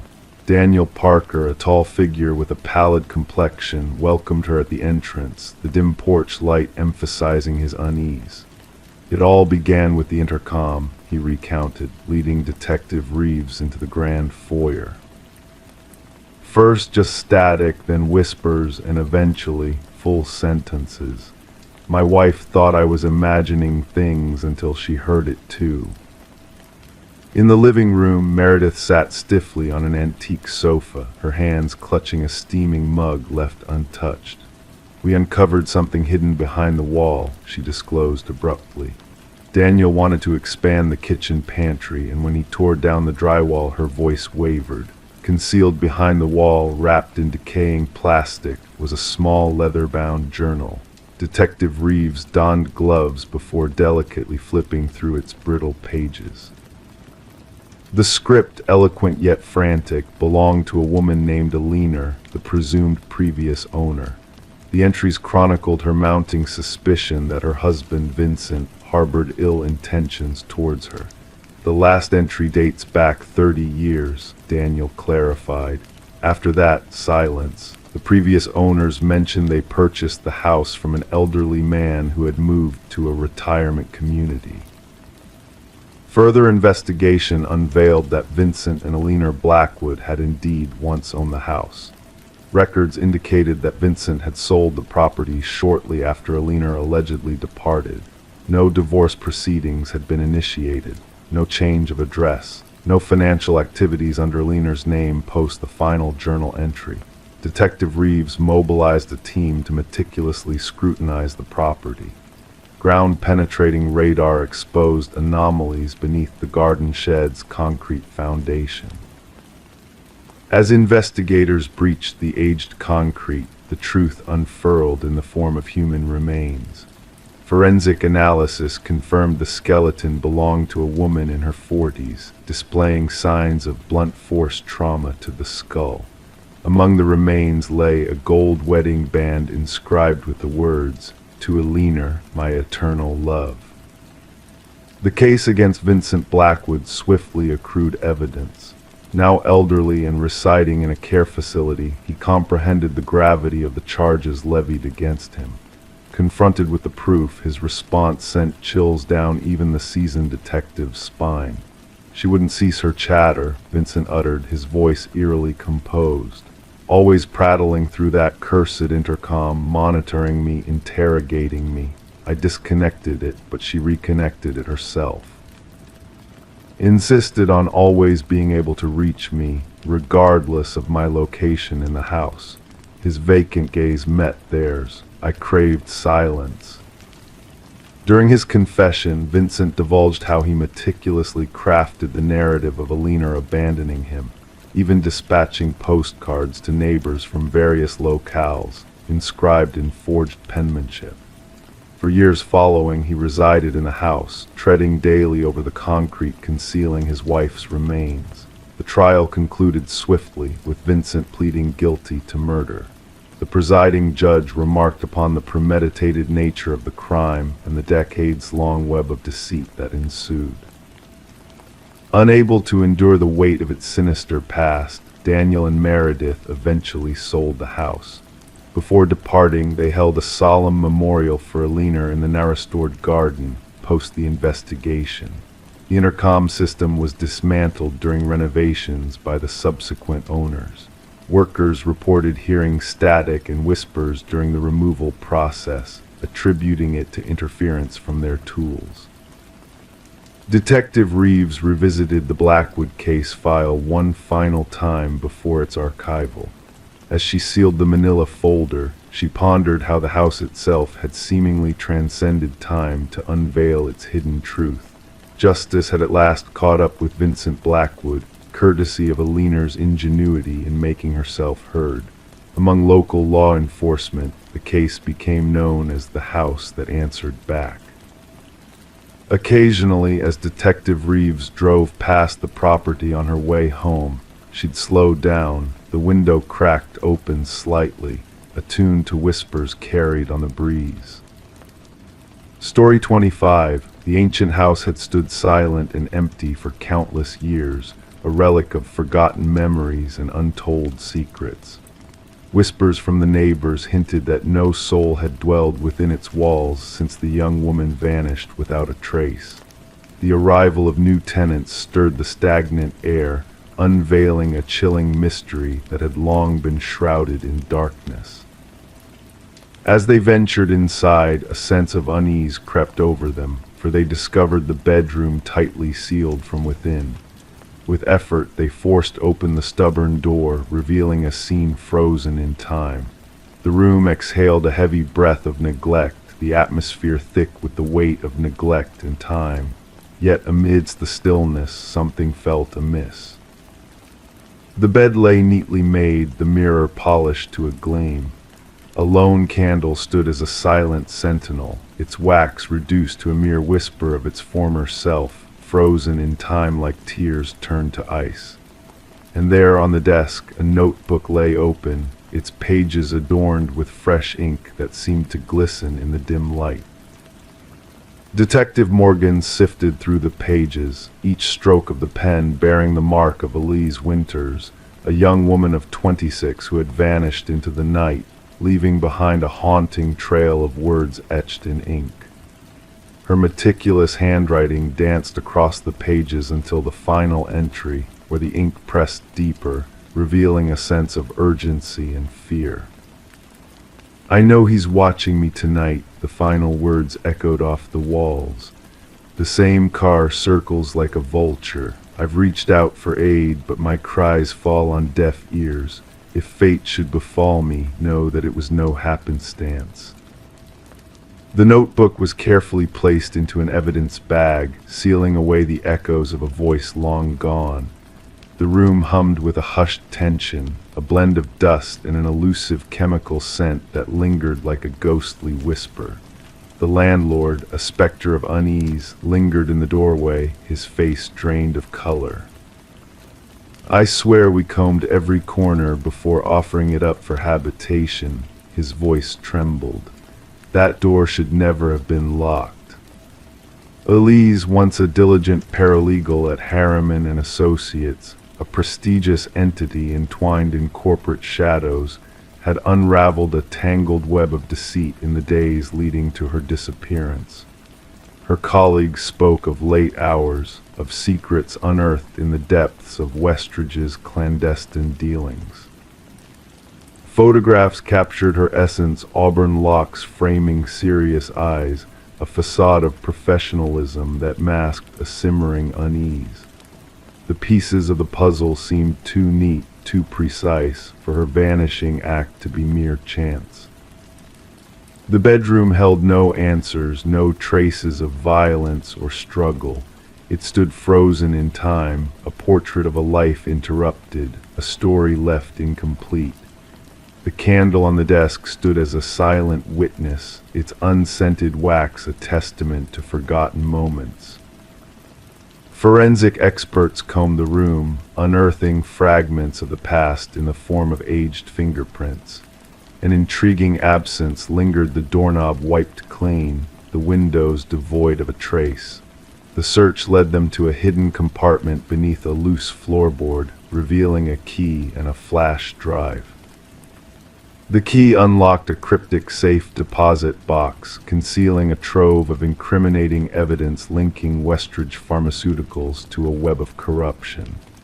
Audio recordings whispered of manipulated data, of truths concealed beneath layers of deceit. Elise's voice intertwined with that of Vincent Harriman, a man of power and shadows. The truth unfurled like a dark tapestry, revealing the sinister dance between greed and deception that had claimed lives in its wake. Neuropax, the tainted beacon of hope, harbored secrets that shattered lives, secrets that Elise had dared to unearth. Investigations wove a tapestry of betrayal as Harriman's facade crumbled under the weight of evidence. A trail of blood, microscopic yet damning, led to his doorstep, painting a portrait of guilt that time could not wash away. The mystery of the locked room unraveled in a dance of shadows and light as security footage unveiled a chilling truth. Harriman's figure slipped into the night, a phantom in the rain, vanishing into the depths of the house without a trace. A hidden passage, a forgotten tunnel, whispered of secrets long buried beneath the earth.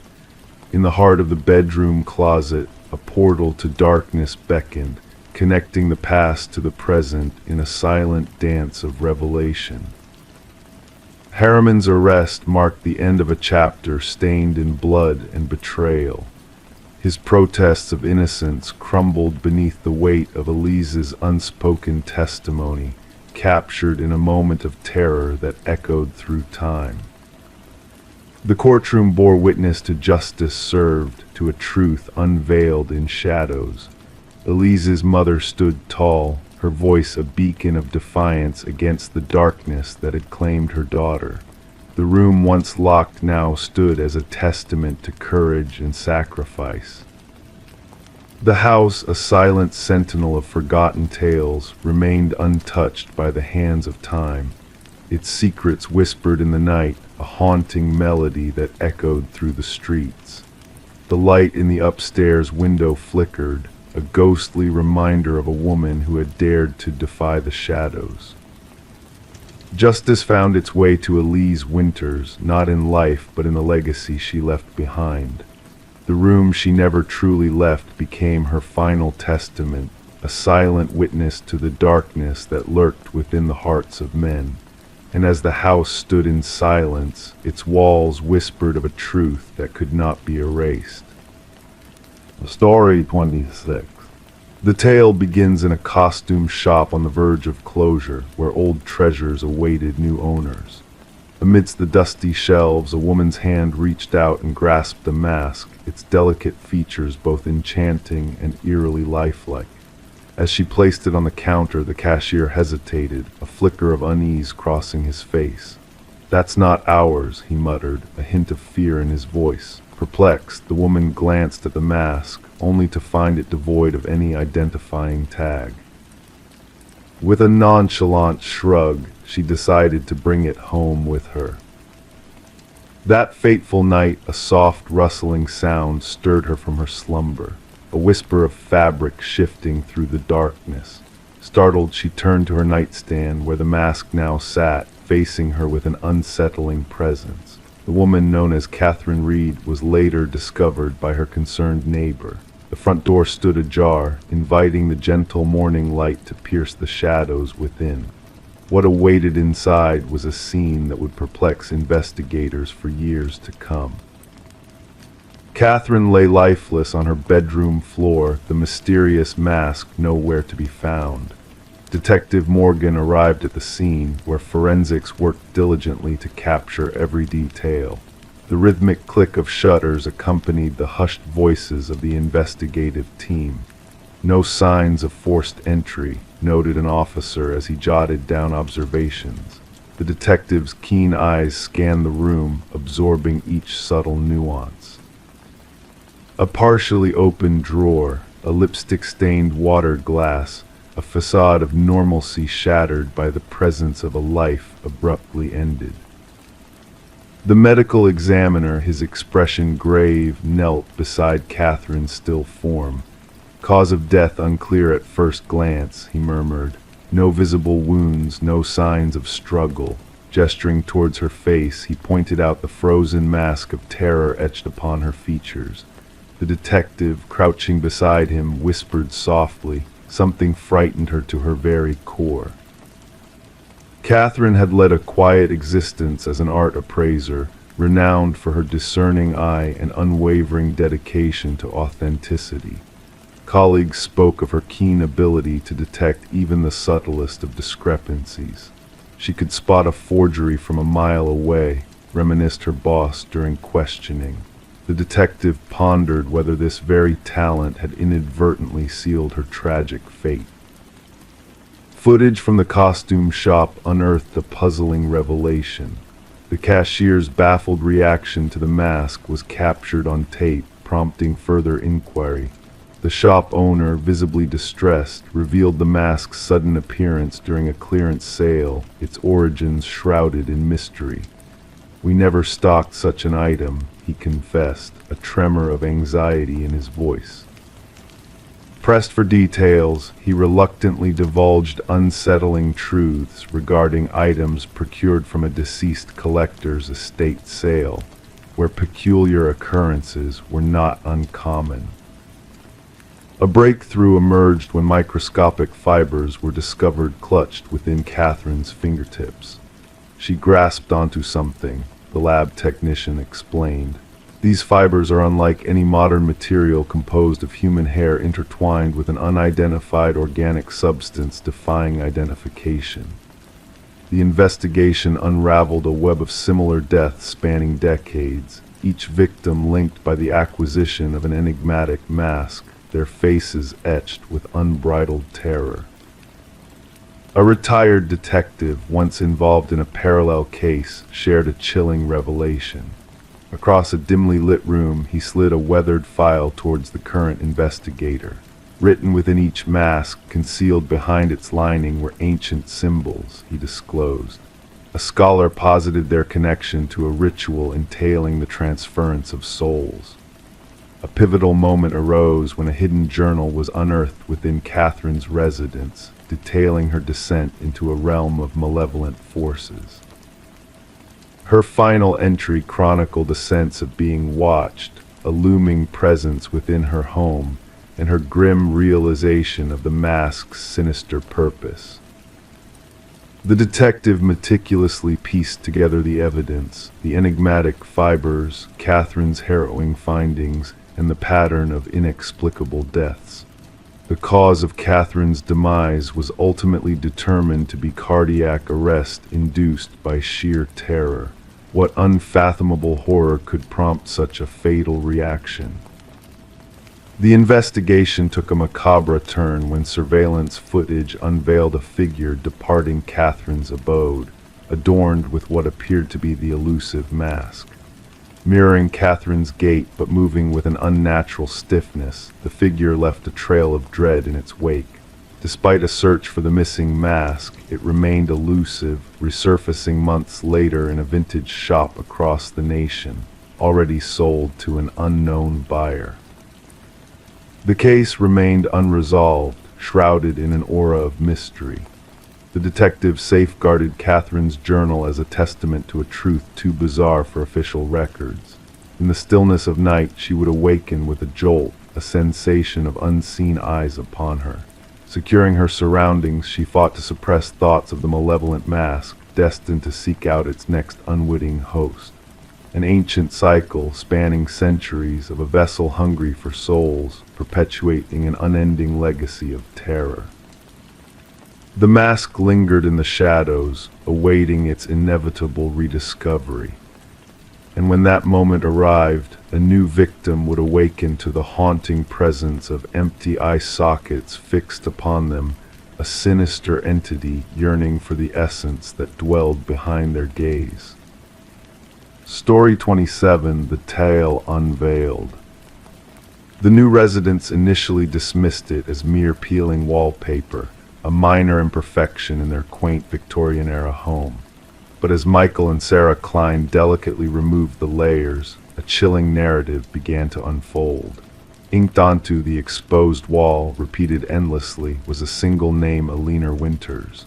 The name danced across the surface in a frantic, uneven script, hauntingly unfamiliar yet eerily significant.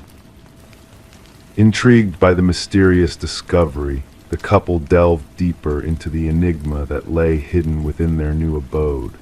The name did not belong to any known previous occupants, nor did it surface in any official documents. However, a cursory online search unearthed a solitary outcome: a decades-old missing persons case, the details mirroring the woman who had sold them the house. The elegant Margaret Cavendish, with her silver-streaked dark locks, had passed on the property to Michael and Sarah with a sense of urgency, citing a cross-country relocation. Little did they know that beneath the charming facade of their bargain purchase lay a tale of intrigue and tragedy waiting to be unraveled. It all began innocuously enough, with a water stain marring the master bedroom's floral wallpaper. Sarah's keen eye caught the yellowish blemish, prompting them to investigate further. With a gentle touch, Michael exposed a hidden layer beneath the damaged paper, setting off a chain of revelations. Peeling back the wallpaper, they journeyed through time, uncovering layers of outdated patterns until they stumbled upon the unexpected writing etched upon the third layer. Dark ink against faded beige paper spelled out the name that would consume their thoughts, Alina Winters, repeated endlessly in a desperate plea for remembrance. As Sarah traced the name with trembling fingers, a shiver of unease swept through them. The night brought no solace as Michael delved into property records, seeking answers to the inexplicable connection between the haunting name and their seemingly serene home. Their search led them to an archived article detailing Alina Winters' mysterious disappearance 30 years prior. The photograph depicted a young woman bearing a striking resemblance to Margaret Cavendish, deepening the enigma that enveloped them. Driven by an insatiable curiosity, the Kleins embarked on a relentless quest for truth, unearthing startling revelations with each passing day. Their renovation plans took a backseat as they delved into the past, piecing together a puzzle fraught with deception and hidden identities. The retired detective's recollection of Alina's cold case shed light on the baffling circumstances surrounding her vanishing. The mention of a mysterious Margaret Cavendish stirred dormant memories, propelling the investigation into unforeseen territories. Forensics teams descended upon their home, transforming it into a hub of scrutiny and discovery. The intricately inscribed wall became a focal point of analysis, each stroke of ink carrying echoes of a past shrouded in darkness. A hidden compartment beneath the bedroom floorboards revealed a trove of secrets, linking Alina Winters to a web of deceit spun by a troubled mind. The revelation of multiple identities intertwined with a chilling history of obsession sent shockwaves through their once tranquil sanctuary. An unsettling truth emerged as DNA evidence tied Alina Winters to the hidden remains unearthed in their backyard.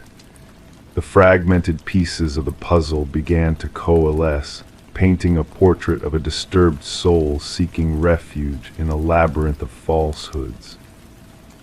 Rebecca Eldridge, the elusive figure behind the veils of deception, was unmasked as the orchestrator of a heinous crime decades in the making. Her fractured psyche, embodied by the myriad personas she adopted, stood as a testament to a mind consumed by delusion and despair. As the sun set on their once idyllic home, Michael and Sarah bore witness to the culmination of a harrowing saga. The walls that had sheltered their dreams now whispered tales of anguish and betrayal, forever marking their residence as a nexus of intrigue and tragedy.